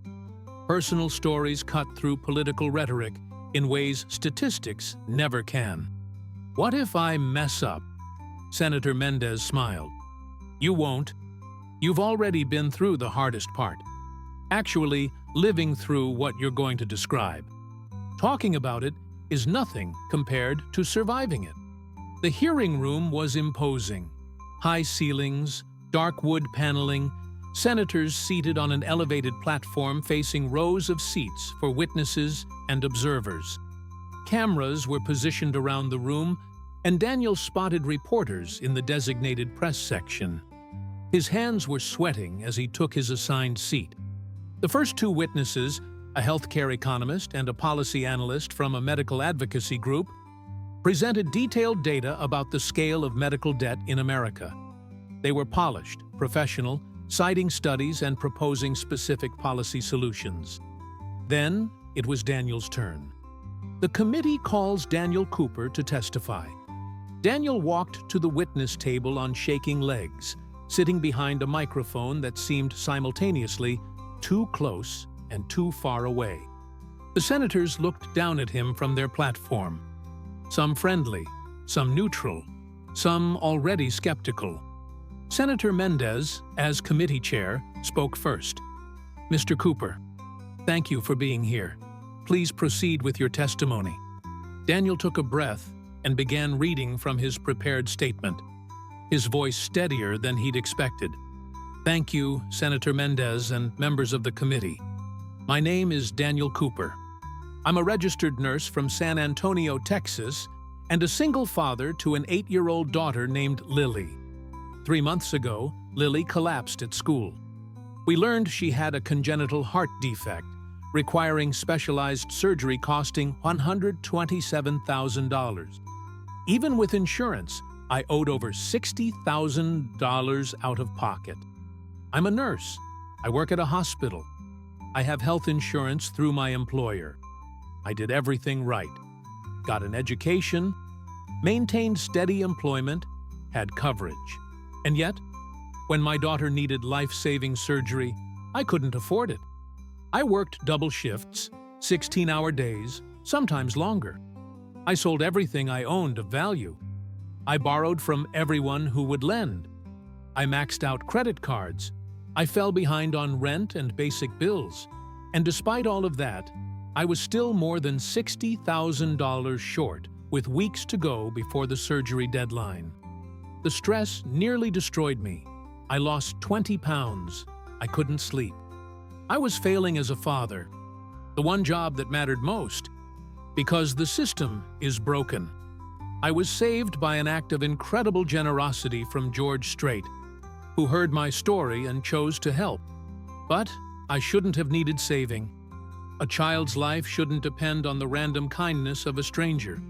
Medical care should be a right, not a luxury available only to the wealthy or the lucky. I'm one of millions. Parents working multiple jobs who can't afford their children's medications. Families choosing between mortgage payments and chemotherapy. People rationing insulin. Seniors skipping necessary procedures because they can't afford the costs. We're told we have the best healthcare system in the world. But the best healthcare means nothing if people can't access it. A system that bankrupts families for getting sick isn't the best. It's broken. I'm not a policy expert. I can't tell you exactly how to fix this. But I can tell you about the terror of watching your child suffer while you're powerless to help. I can tell you about the crushing shame of failing at the most basic parental obligation, protecting your child. I can tell you about lying awake at night, calculating how much your organs might sell for on the black market, because you're that desperate. No parent should experience that. No child should suffer because their family can't afford care. We can do better. We must do better. Thank you for listening to my story. I'm here to answer any questions you might have. The room was silent for a moment after Daniel finished. He could see several senators looking moved, others maintaining carefully neutral expressions. Senator Mendez spoke first. Thank you, Mr. Cooper, for that powerful testimony. I'm going to begin questions, then yield to my colleagues. Can you describe what options were presented to you by the hospital when you couldn't afford the surgery costs? Daniel relaxed slightly. This was easier than reading his prepared statement. The hospital's financial counselor was very helpful. We applied for every assistance program and charity fund available, but most had waiting lists or specific eligibility requirements we didn't meet. The hospital offered a payment plan, but it still required 60% of the costs up front, which I didn't have. And your insurance? What did it cover? About half the total cost. But the surgery was complex enough that even insurance doesn't cover everything. There were facility fees, surgeon fees, anesthesiologist fees, pre-op consultations, post-op care. It all added up fast. Senator James Morrison, a conservative Republican from Utah, leaned forward. Mr. Cooper, I sympathize with your situation, but isn't it true that you chose your insurance plan? You could have selected more comprehensive coverage. Daniel kept his voice even, remembering Senator Mendez's advice about not getting baited. Senator, my employer offers 2 plans. I chose the better one, which costs $400 a month just for premiums, nearly 15% of my pre-tax income. The more comprehensive plan would have been $700 a month, which I couldn't afford. But even the premium plan wouldn't have covered everything. The issue isn't just insurance selection, it's that medical care costs far more than insurance companies will pay. Couldn't you have negotiated directly with the hospital? I tried. The hospital was willing to reduce the bill by about 15%, but that still left me impossibly short. Medical providers have costs too. They can only discount so much. Senator Linda Washington, a Democrat from California, interjected, Mr. Cooper, how many hours a week were you working while trying to save for your daughter's surgery? Between 70 and 80 hours, sometimes more. And you still couldn't afford it? No, ma'am. The math simply didn't work. Even working every hour the hospital would allow, I couldn't earn money fast enough. Senator Washington nodded grimly. That's the reality millions of Americans face, working themselves to death and still falling short. Thank you for your honesty. The questions continued for 30 minutes. Some senators were genuinely interested in understanding his experience. Others seemed more focused on defending the current system or questioning whether his case represented a real crisis or an isolated incident. Senator David Fletcher from Georgia was particularly aggressive. "Mr. Cooper, isn't it true that you received charity, private charity specifically, to pay for your daughter's surgery? Doesn't that prove the system works? Americans helping Americans without government interference?" Daniel felt his frustration building, but kept his tone respectful. "Senator, with all due respect, I was lucky. Incredibly, impossibly lucky. But most families in my situation won't meet George Strait by random chance. Most won't have their stories go viral. Most will just quietly go bankrupt, or watch their children suffer, or make impossible choices about which family member gets treatment. A functioning healthcare system shouldn't rely on luck or viral moments. It should work for everyone, consistently. But doesn't government involvement create inefficiency? Shouldn't we let the free market solve these problems? The free market hasn't solved them. Medical costs have increased exponentially, while wages have stagnated. Insurance companies prioritize profit over care. Hospital systems charge wildly different amounts for the same procedures depending on your insurance or ability to pay. The free market works for many things, but healthcare isn't one of them. People can't shop around when their child is dying. We don't have the luxury of market-driven choice in medical emergencies. Senator Fletcher looked annoyed but moved on. Other senators asked about specific aspects of Daniel's experience, how the stress affected his ability to work, what support systems existed in his community, whether he'd consider moving to a state with better Medicaid coverage. Finally, Senator Mendez concluded the questioning. "Mr. Cooper, last question from me. If you could tell one thing to Americans listening to this hearing, what would it be?" Daniel thought for a moment. "I'd say, don't be ashamed if you're struggling with medical debt.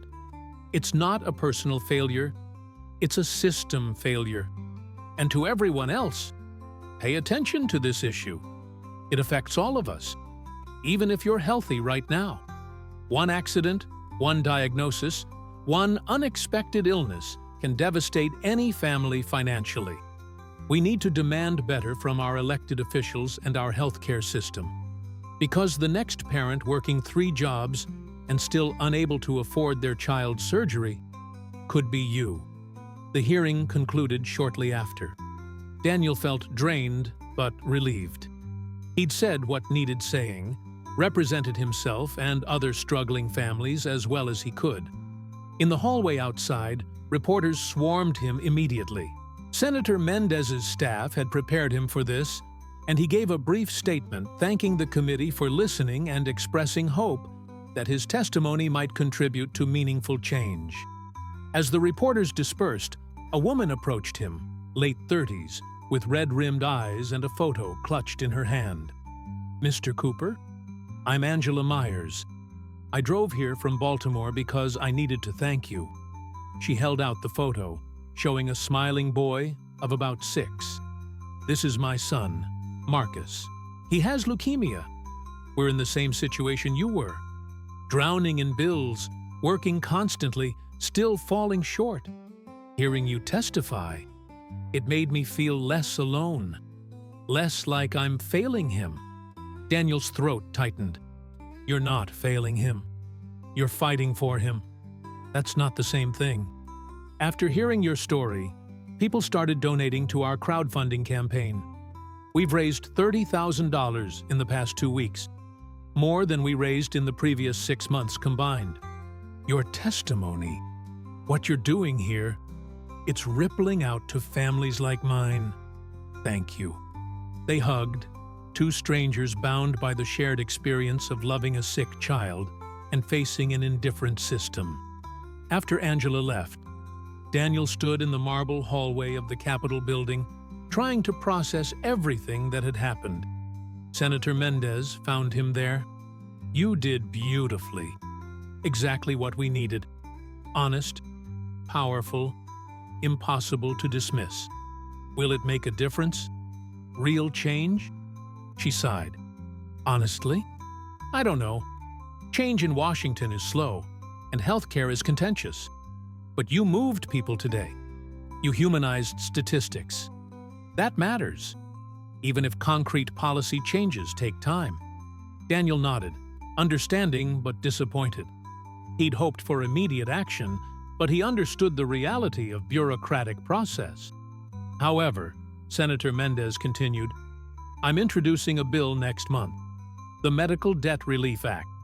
It won't solve everything, but it would cap out-of-pocket expenses for life-threatening illnesses, expand charity care requirements for hospitals, and create a national fund for families who fall through the cracks of existing systems. I'm naming it Lily's Law, if that's okay with you. Daniel's breath caught. You're naming it after my daughter? Your story started a conversation that's long overdue. Naming the bill after Lily keeps that conversation alive reminds people why we're fighting for this. Is that okay? It's more than okay. Thank you. Really. That evening, Daniel flew back to Texas, emotionally exhausted, but feeling like he'd accomplished something important. The plane touched down in San Antonio at 11 p.m., and he drove straight home, desperate to see Lily. She was asleep when he arrived, but Mrs. Wilson was waiting up. She did great. Asked about you constantly, but she was a trooper. How'd it go? I think it went okay. Time will tell if it matters. It matters, Mrs. Wilson said firmly. You stood up there and told the truth. That always matters. Daniel checked on Lily. She was sleeping peacefully, her breathing steady. He kissed her forehead gently and whispered, They're going to name a law after you, sweetheart. You're going to help a lot of people. The next morning, his testimony was all over the news. Clips of his exchange with Senator Fletcher went viral. The nurse calmly but firmly pushing back against dismissive questioning. Lily's Law started trending on social media. Healthcare advocacy groups reached out, asking him to do more interviews, more appearances. But Daniel was done with the spotlight for now. Lily's surgery was 2 weeks away, and that was all that mattered. The rest, the testimony, the potential legislation, the media attention, that had been important, but now it was time to focus on being a father. George Strait called that afternoon. Saw your testimony. You were incredible. I just told the truth. Sometimes that's the most powerful thing you can do. Listen, I wanted to give you a heads up. Several other country artists have reached out to me. They want to organize a benefit concert, raise money for a medical charity fund inspired by Lily's story. Would you be okay with that? As long as it helps families? Absolutely. It will. We're looking at a big show in Dallas. Multiple artists, full production, all proceeds to families facing medical debt. Should raise a few $1 million. George paused. And, Daniel, when Lily's recovered, when you're ready, I'd love to have you both come to one of my shows, meet you properly. Maybe bring Lily on stage to say hello to the crowd. She's become quite the inspiration. Daniel smiled. She'd love that. Thank you, George, for everything. Thank you for using what happened to help others. That took courage. After hanging up, Daniel sat on his porch watching the Texas afternoon unfold. In 2 weeks, Lily would have her surgery. If everything went well, and Dr. Patterson had assured him it would, she'd have a normal, healthy life ahead of her. And maybe, just maybe, the attention on their story would help other families avoid the nightmare he'd lived through. It wasn't perfect. The system was still broken. Millions still struggled with medical debt. But it was a start. Sometimes, Daniel thought, a start is enough. The night before Lily's surgery, Daniel couldn't sleep. They'd driven to Houston earlier that day, checking into the Ronald McDonald House near Texas Children's Hospital, a place that provided free housing for families with hospitalized children. It was clean, comfortable, and full of other parents wearing the same expression of exhausted hope that Daniel saw in his mirror. Lily had been admitted to the hospital for pre-surgical prep. She'd been brave through all the poking and prodding, the IV placement, the endless questions from nurses and residents. But as visiting hours ended and Daniel had to leave her for the night, she'd clung to him with sudden, desperate fear. "What if I don't wake up?" she'd whispered. Daniel's heart had shattered. He'd knelt beside her bed, holding both her small hands in his. "You will wake up, I promise. Dr. Patterson is the best surgeon in the whole country. He's done this operation hundreds of times. And I'll be right here waiting. The second you wake up, I'll be the first face you see. Promise?" "Promise." Now, alone in his room at the Ronald McDonald House, Daniel paced. Surgery was scheduled for 7 a.m. Lily would be in the operating room for approximately 6 hours. Then recovery, then ICU, then hopefully transferring to a regular room after a few days. His phone buzzed. A text from Rachel Henderson. "Thinking of you and Lily. The whole memorial crew is rooting for her. You've got this." More texts followed, from Mrs. Wilson, from George Strait's assistant Karen, from Senator Mendez, from Angela Myers, the mother he'd met in Washington, from dozens of people whose lives had somehow become intertwined with his over the past month. At 5 a.m., Daniel gave up on sleep. He showered, dressed, and walked to the hospital through the quiet Houston streets. The city was just waking up, streetlights still glowing against the slowly lightening sky. At the hospital, he found Lily awake, sitting up in bed and looking small in her hospital gown. A nurse Daniel didn't recognize was checking her vitals. "Dad!" Lily's face lit up when she saw him. "Hey, sweetheart. How are you feeling?" "Nervous, but okay. The nurse gave me medicine that makes me feel floaty." The pre-op sedatives were already working. Daniel was grateful for that. It would make the separation easier when they took her to surgery. Dr. Michael Patterson appeared at 6:30 a.m., dressed in surgical scrubs with a calm confidence that immediately put Daniel at ease. He was in his 50s, with gray hair and steady hands that had saved hundreds of children's lives. "Lily, how are we doing this morning?" Dr. Patterson asked. "Floaty," Lily replied seriously, and the doctor smiled. "That's perfect. Floaty is exactly how we want you to feel." He turned to Daniel. "We're going to take excellent care of her. The surgery is complex, but I've performed it many times. I expect everything to go smoothly, but I'll update you every few hours. What time should I expect you to be finished? If we start at 7, which we will, I'd expect we'll be done around 1 p.m., maybe 2 p.m. Then she'll be in recovery for a few hours before moving to ICU. You won't be able to see her right away. We need to make sure she's stable first. But I promise, I'll come find you the moment we're finished to tell you how it went." Daniel nodded, not trusting his voice. At 6:50 a.m., they came to transport Lily to the operating room. Daniel walked alongside her gurney, holding her hand, talking to her about everything and nothing. She was getting drowsier from the medications, her eyelids heavy. "Love you, Dad," she murmured as they reached the operating room doors. "Love you too, baby girl. See you soon." They wheeled her through the doors, and then she was gone. Daniel stood in the empty hallway, feeling more alone than he'd ever felt in his life. Not even Christina's death had prepared him for this. The terror of sending his child into an operation that could go wrong. Trusting strangers with the most precious person in his world. He found the surgical waiting room, a space full of uncomfortable chairs, outdated magazines, and other anxious families. He tried to sit, but his legs wouldn't cooperate.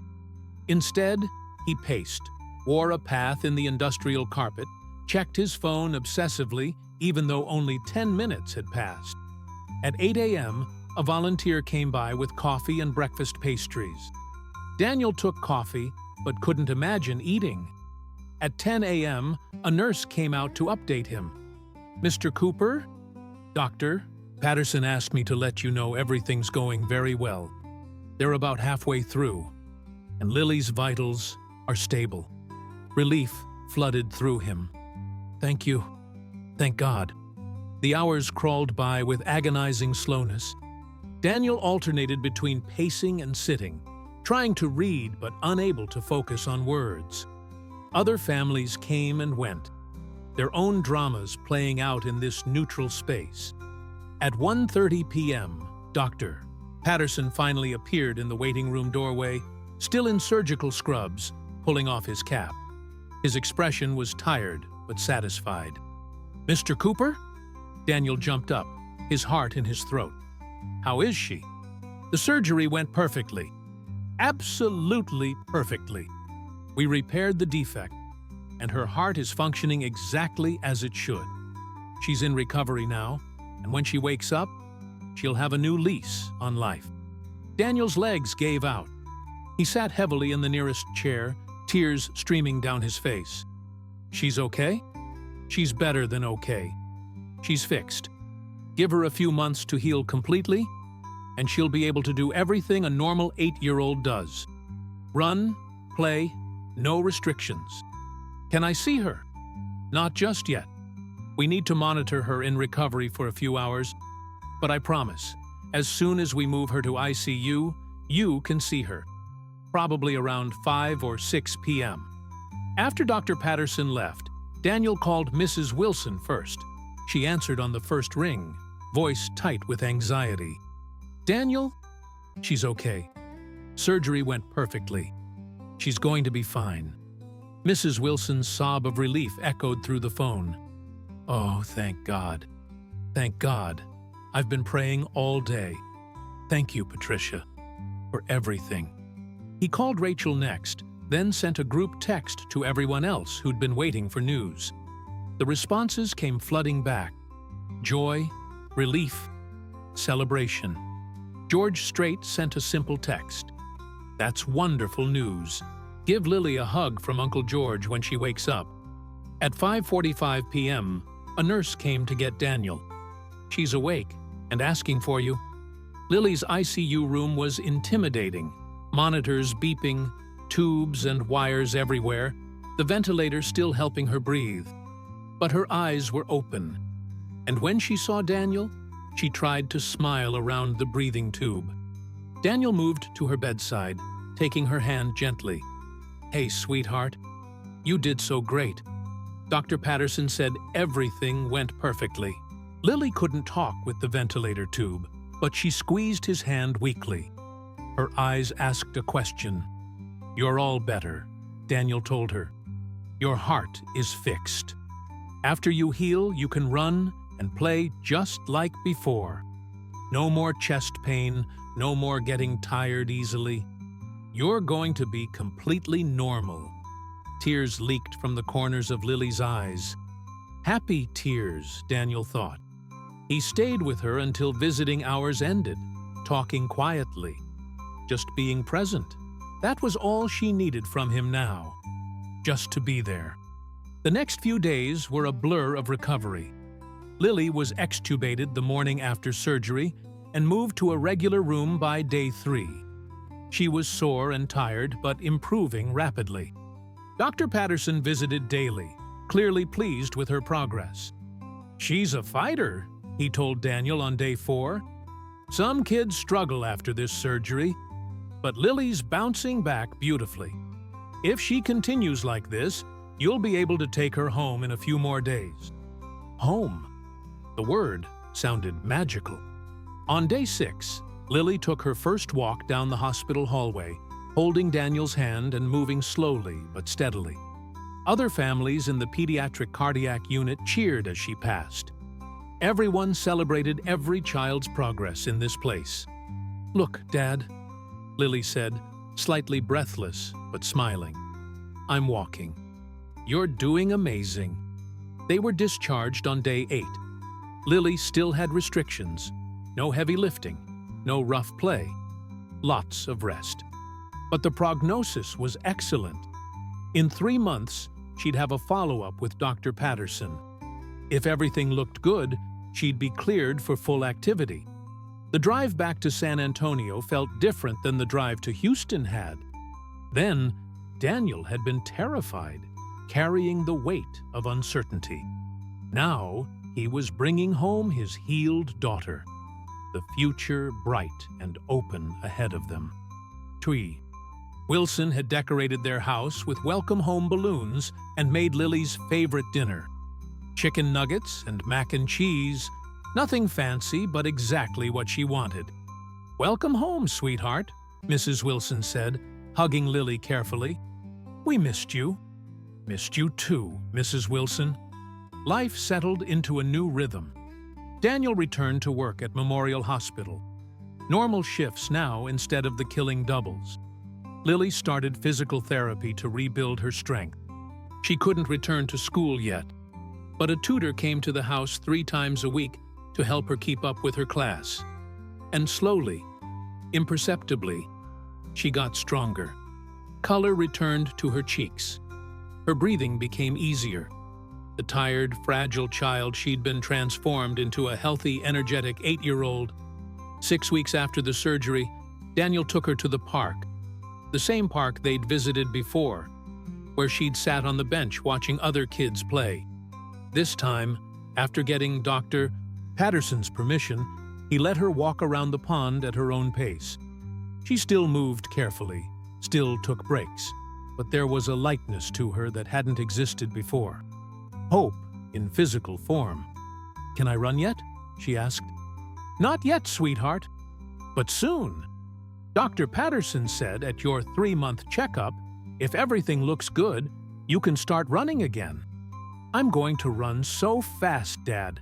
Faster than anyone." Daniel laughed. "I bet you will." Meanwhile, Lily's law was making progress through Congress. Senator Mendez kept Daniel updated on its status. It had strong bipartisan support, something rare in the current political climate, because the issue of medical debt transcended party lines. Everyone knew families struggling with medical costs. The benefit concert George had organized happened in Dallas 2 months after Lily's surgery. It was a massive event, George Strait headlining, with appearances by Miranda Lambert, Luke Combs, Carrie Underwood, and a dozen other country stars. The stadium sold out, and the concert raised $3.7 million for a newly created medical charity fund that would help families facing catastrophic health care costs. George invited Daniel and Lily to attend. They flew to Dallas, and backstage, Lily finally met the man who'd saved her life. George knelt down to her level, smiling warmly. "You must be Lily. I've heard so much about you." Lily was shy at first, then suddenly hugged him. "Thank you for helping my dad. He was so scared, and you made him not scared anymore." George's eyes were suspiciously bright as he returned the hug. "You're very welcome, sweetheart. How are you feeling?" "Good. I can almost run again. Dr. Patterson says maybe next month." "That's wonderful. You know what? Tonight during my set, I'd like you to come up on stage with me. Would that be okay?" Lily's eyes went wide. "Really? On the big stage? Really? I want everyone to meet the brave girl who inspired all this." George looked up at Daniel. "Is that okay with you?" Daniel nodded, too moved to speak. That evening, 75,000 people filled the stadium. The energy was electric. Country music fans united for a cause that mattered. Each artist who performed mentioned why they were there, sharing stories of families helped by the medical fund. When George Strait took the stage for his headlining set, the crowd went wild. He performed his classics, Amarillo by Morning, The Chair, Carrying Your Love with Me, and the audience sang along to every word. Then, about halfway through his set, George stopped and addressed the crowd. "Tonight's concert is special for a lot of reasons. We've raised an incredible amount of money to help families facing medical debt. But more than that, we've come together as a community to say that we take care of our own. That when someone's struggling, we don't look away. We reach out. The crowd cheered. There's someone here tonight I'd like you to meet. A few months ago, I met her daddy at a diner. He was exhausted, scared, and trying to figure out how to save his little girl's life. That little girl needed heart surgery. And tonight, I'm happy to tell you that surgery was a complete success. More cheers, building in intensity. Please help me welcome to the stage Miss Lily Cooper. A stagehand brought Lily out, and George lifted her gently, settling her on his hip. The stadium erupted in applause. Lily looked overwhelmed by the noise and lights, clinging to George. But gradually, her face broke into a huge smile. Lily, can you tell these nice people how you're feeling? George held the microphone near her. Good, she said. Her small voice amplified throughout the stadium. My heart is all better now. The crowd roared approval. And what are you looking forward to doing when you're all healed up? Running. I want to run really, really fast. George laughed. I bet you will, sweetheart. I bet you will.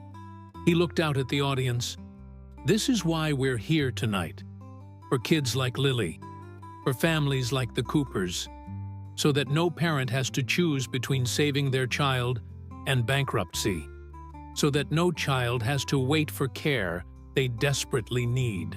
He set Lily down carefully, and she waved at the crowd before a stagehand escorted her back to Daniel in the wings.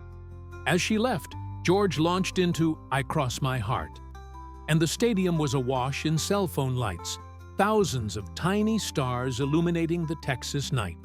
Daniel held his daughter close, watching the scene unfold, and thought about how far they'd come. 4 months ago, he'd been drowning in despair. Now, his daughter was healthy, appearing on stage in front of 75,000 people. Her story inspiring real change. It was overwhelming in the best possible way. 3 months after the surgery, right on schedule, Lily had her follow-up appointment with Dr. Patterson in Houston. The cardiac imaging showed her heart functioning perfectly, with excellent blood flow and no complications. She's completely cleared for normal activity, Dr. Patterson announced, reviewing the test results with Daniel. No more restrictions. She can run, play sports, do everything other kids her age do. Her heart is as good as if she'd never had a defect. Daniel had to sit down, the relief washing over him so completely he felt dizzy. Really? No limitations at all? None. She's a healthy 8-year-old girl now. We'll want to see her annually for checkups just to monitor everything, but I don't anticipate any problems. You've got your daughter back, Mr. Cooper. Completely. On the drive home, Lily was vibrating with excitement. So I can run at recess and play soccer and do everything. Everything, sweetheart. You're all better. Can we go to the park? Right now? I want to run. Daniel laughed. Yes, we can go to the park. At their neighborhood park, Daniel sat on the same bench where they'd watched ducks 4 months earlier. But this time, Lily didn't sit beside him. She ran, awkwardly at first, her body remembering limitations that no longer existed. Then, with increasing confidence and joy, she ran laps around the pond, laughing, her dark hair streaming behind her. Other kids joined her, and soon she was playing tag, climbing on the playground equipment, just being a normal, healthy child. Daniel watched through tears, thinking about Christina and wishing she could see this. Their daughter, alive and thriving, experiencing the childhood that had almost been stolen from her. Mrs. Wilson appeared beside him, settling onto the bench with a satisfied sigh. Look at her go. I know. I can barely believe it. You saved her, Daniel. Don't ever forget that.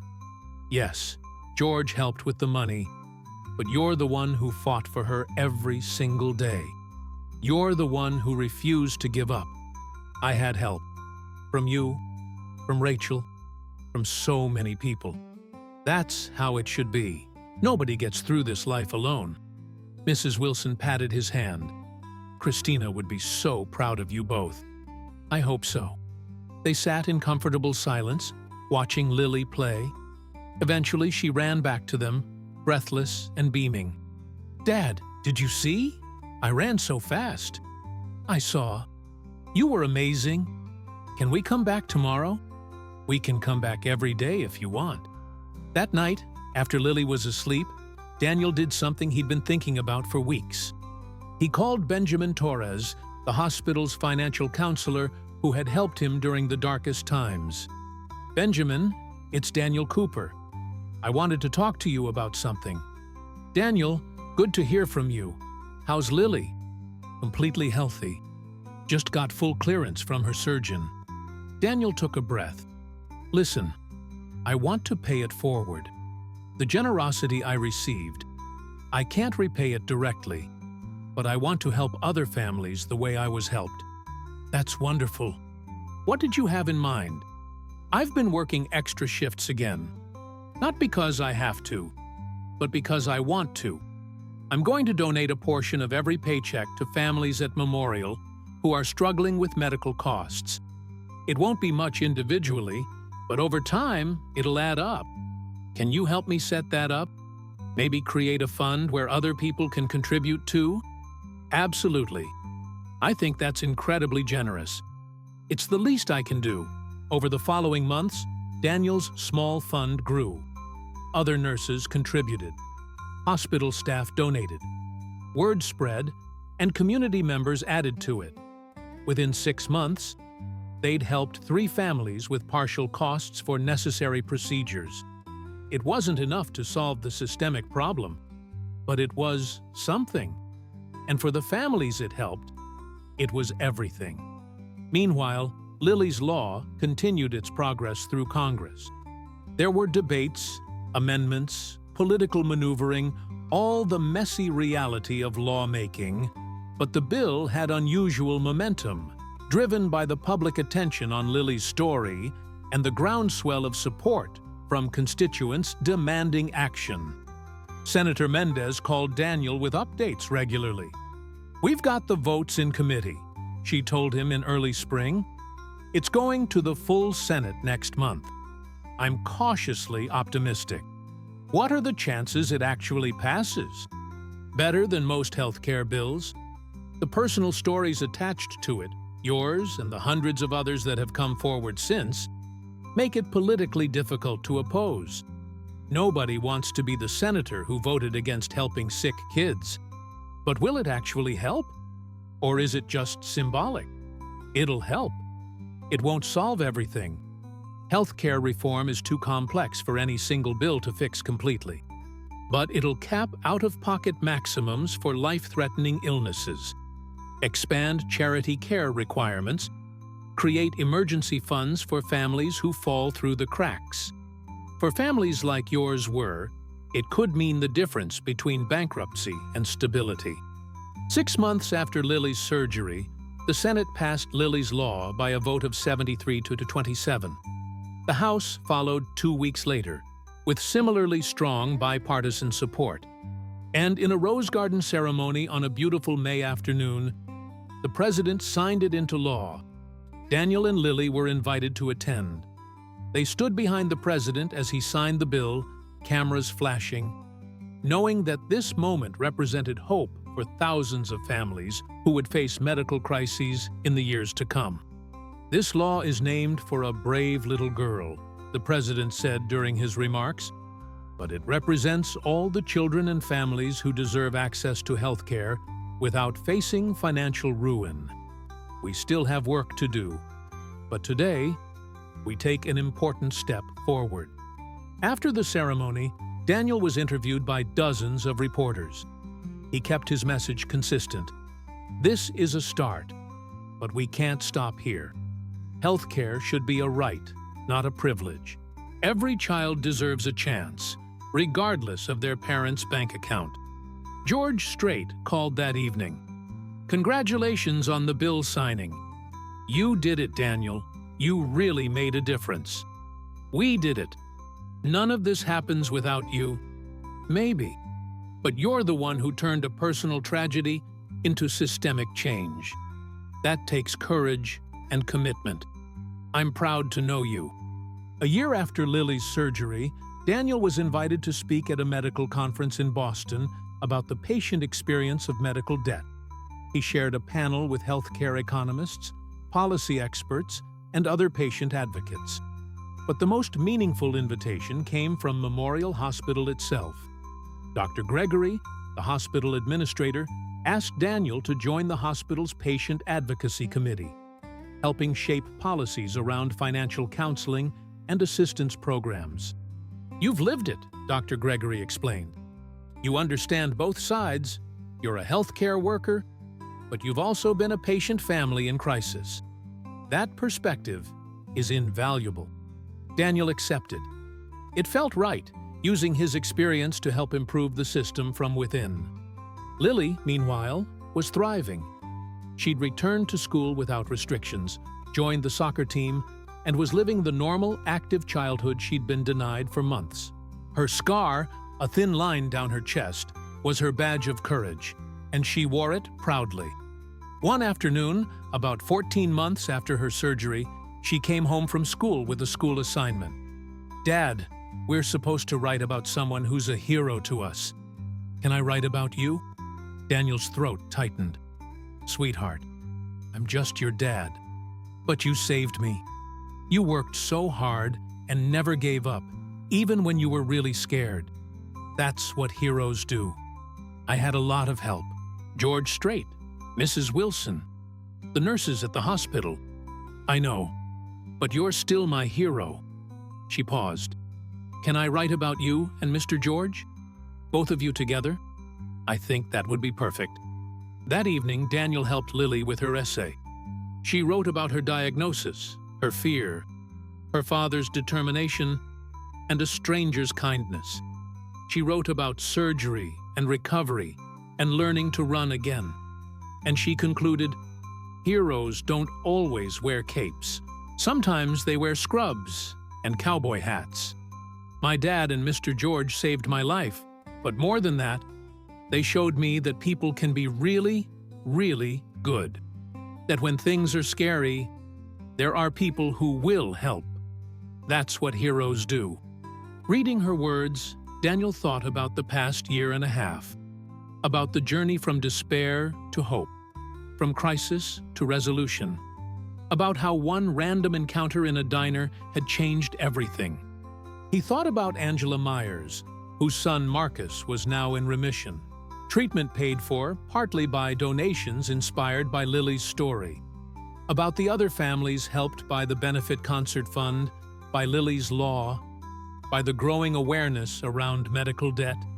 One good deed, George paying for a stranger's breakfast, had rippled outward in ways neither of them could have imagined.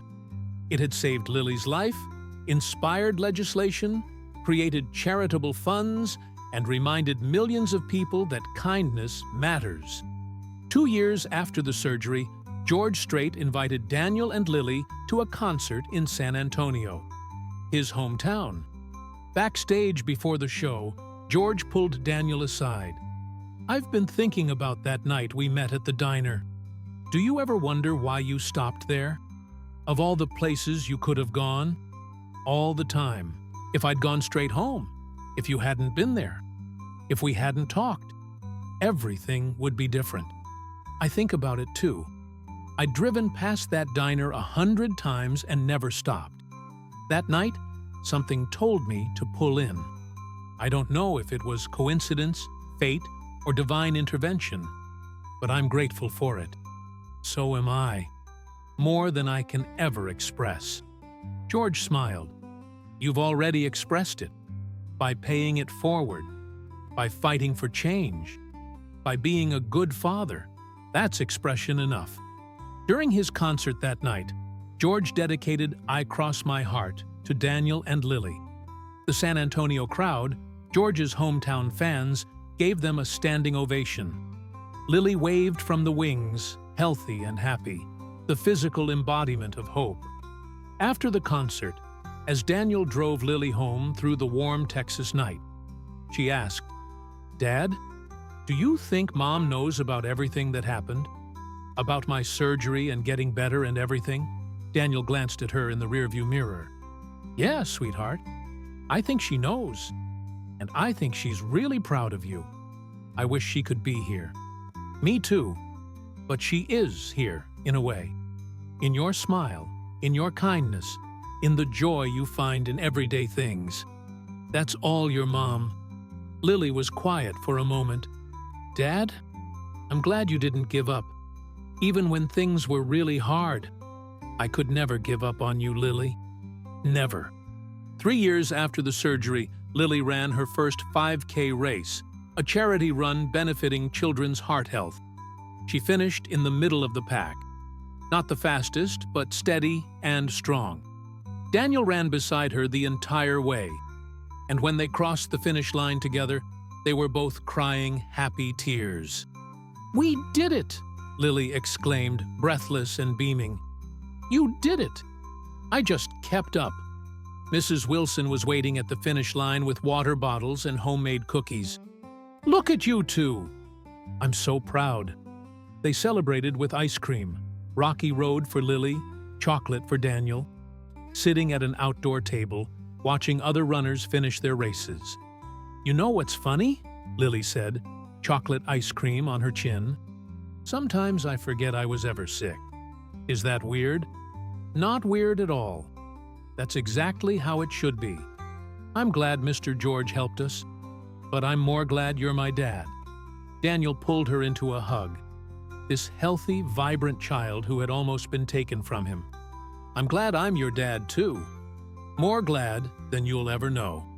5 years after the surgery, when Lily was 13, she asked Daniel if they could visit the diner where he'd met George Strait. "Why do you want to go there?" Daniel asked. "I want to see where the miracle started." They drove to the Broken Spoke on a Saturday afternoon. The place looked exactly the same. Worn but welcoming, the parking lot full of trucks and cars, the smell of coffee and bacon greeting them at the door. Beverly, the waitress, was still working there. She recognized Daniel immediately. "Well, I'll be Daniel Cooper. And this must be Lily, all grown up." "Hi, Beverly." Lily wanted to see the place where everything changed. Beverly's eyes were bright with emotion. "Honey, sit right here. This is the exact stool where your daddy sat that night." She gestured to a spot at the counter. "And that's where George Strait was sitting." Lily climbed onto the stool, running her hand along the worn counter. "This is where he gave you the money? And where he listened to me when I needed someone to listen," Daniel confirmed.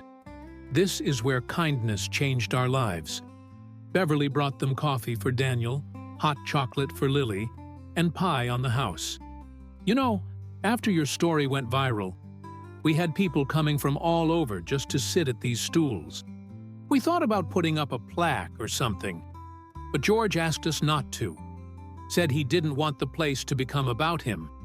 He wanted it to stay a regular diner where regular people could have regular moments." "That sounds like him," Daniel agreed. As they ate their pie, Lily looked around the diner, at the worn booths, the scratched counter, the flickering neon sign visible through the window. "It's not fancy, is it?" "Nope. Just a regular diner. But something really special happened here. The best things often happen in regular places. Magic doesn't need fancy settings." On the drive home, Lily was thoughtful. "Dad, when I grow up, I want to help people like you, and Mr. George helped me. Maybe I'll be a doctor or a nurse." "You can be anything you want, sweetheart. But whatever you choose, I know you'll be amazing at it. Because I'm brave? Because you're kind. Brave is good, but kind is better. And you're the kindest person I know." 8 years after the surgery, Lily graduated high school with honors. She'd grown into a confident, compassionate young woman who volunteered at the hospital where Daniel worked, spending time with pediatric cardiac patients and their families. At her graduation party, George Strait sent a video message that played on a laptop for the small gathering of friends and family. "Lily, congratulations on your graduation. I'm so proud of the young woman you've become. You've taken the second chance you were given and used it to help others. That's the mark of true character. Whatever path you choose in life, I know you'll make a difference. Your Uncle George loves you. Now go change the world." Lily cried watching it, then laughed at herself for crying. "I'm just emotional today." "You're allowed to be emotional," Daniel said. "It's a big day." That fall, Lily started college, majoring in nursing. She wanted to be like her father, she said. Someone who cared for people during their most vulnerable moments. Daniel helped her move into her dorm room, unpacking boxes and setting up her small space. When everything was arranged, they stood together looking at her new home. "You ready for this?" Daniel asked. "Yeah, a little scared, but ready." Being scared is okay. Some of the best things I've ever done terrified me. Like moving to a diner and talking to a stranger? Daniel laughed. Exactly like that. Sometimes the scariest decisions lead to the best outcomes. They hugged goodbye, and Daniel drove home to his now quiet house. Lily was launched, beginning her own life, and he was incredibly proud. But he also felt the bittersweet ache of this transition. His little girl growing up, needing him less. Mrs. Wilson, now in her 80s but still sharp, came over that evening with dinner. Empty nest is hard, isn't it? Yeah. The house feels too big without her. That's how you know you did it right. If it was easy to let her go, that would mean you hadn't built a strong bond. The ache means you loved well. Thanks, Patricia, for everything, all these years. You've been like a grandmother to her, and you've been like a son to me. That's what family does. We choose each other. We show up. We love through the hard times. 10 years after the surgery, Daniel was invited to speak at a medical conference about patient advocacy and healthcare reform. In his presentation, he shared Lily's story, but focused on the systemic issues they'd faced. Medical debt destroys families, he told the audience of healthcare professionals. It's not just about the money. It's about the psychological toll of fighting a system that feels designed to defeat you. Every family facing a medical crisis should have clear information about financial assistance, consistent billing practices, and compassionate care that extends beyond medical treatment to address the whole person. After his talk, a young resident approached him. "Mr. Cooper, I just wanted to thank you.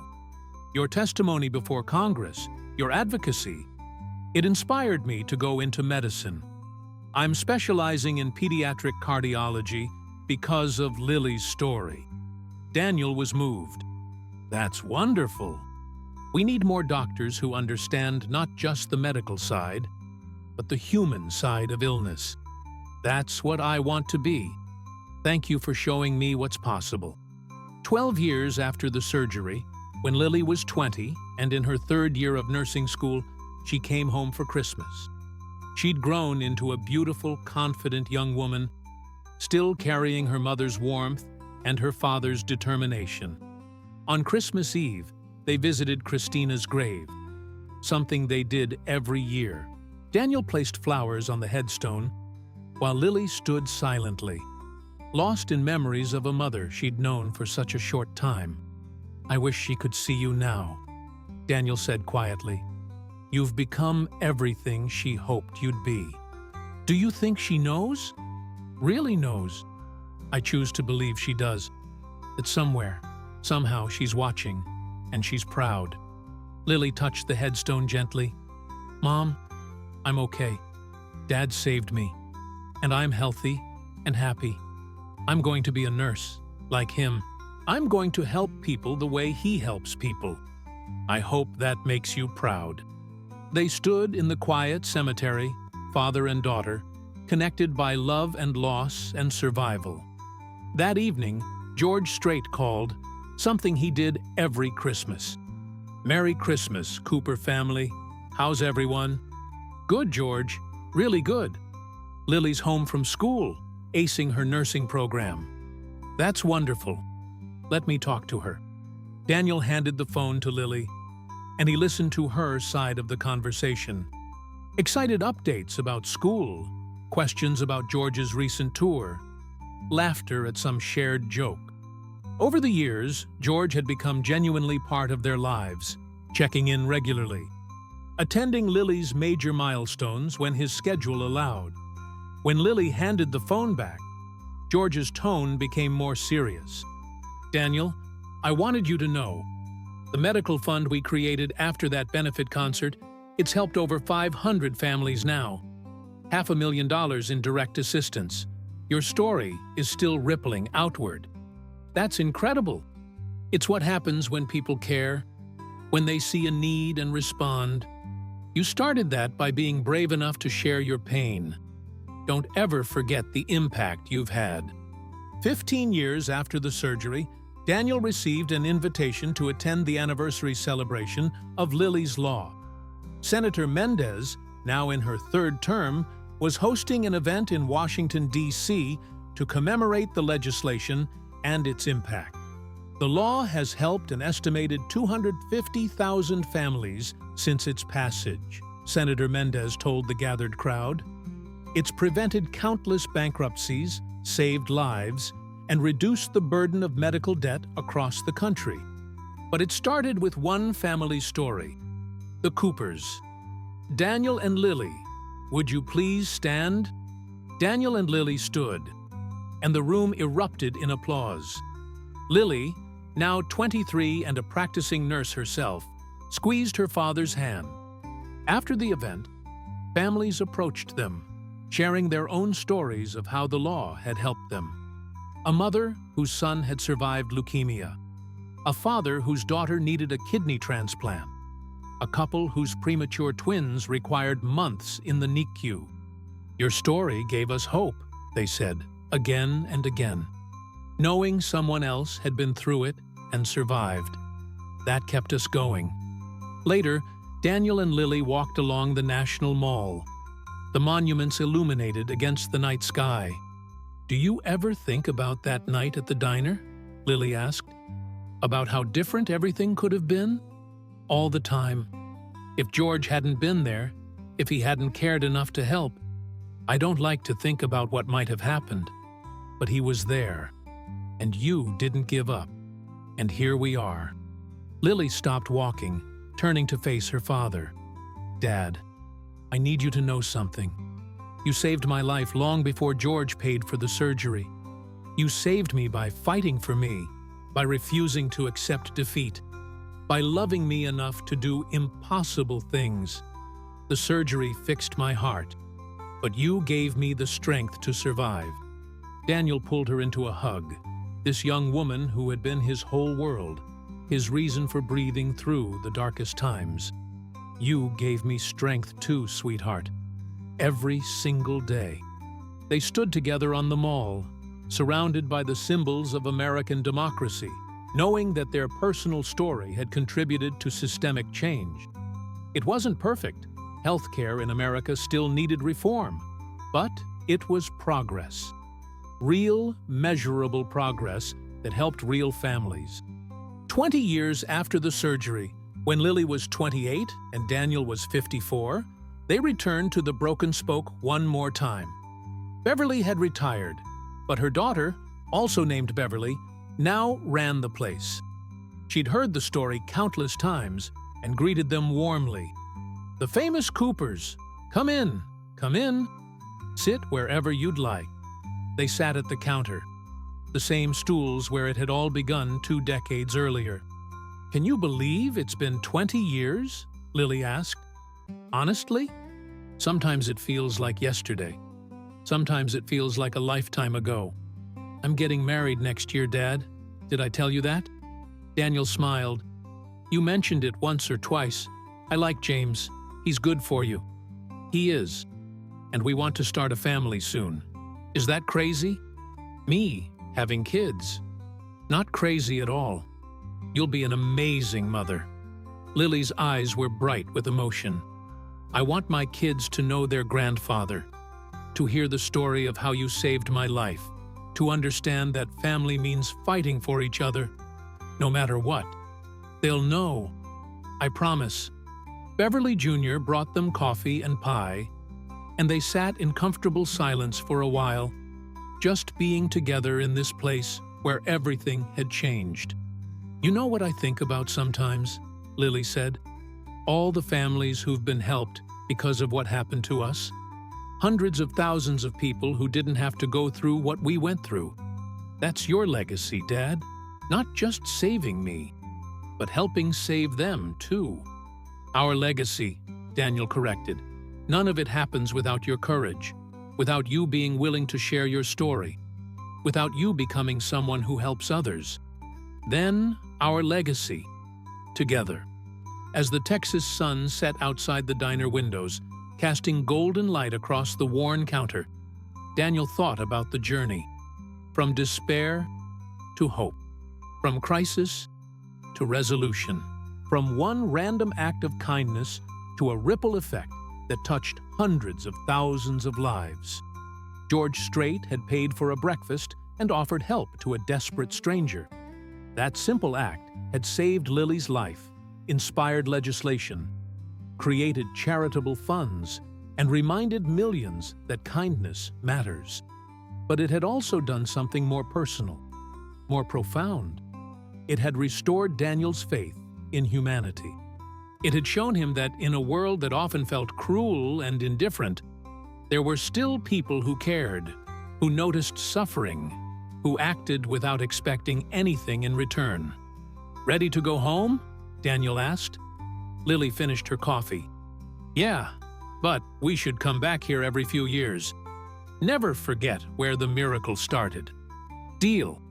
They paid their bill, leaving a generous tip, as always, and walked out into the warm Texas evening. The broken spoke sign flickered behind them. That same neon glow that had been there 20 years ago. A beacon for weary travelers looking for sustenance and, occasionally, for miracles. As they drove away, Daniel glanced in his rearview mirror at the diner receding into the distance. Such an ordinary place. Such an extraordinary moment. Sometimes, he thought, the most important things in life happen in the simplest settings. A diner, a conversation, a stranger's kindness. And sometimes, those simple moments change everything.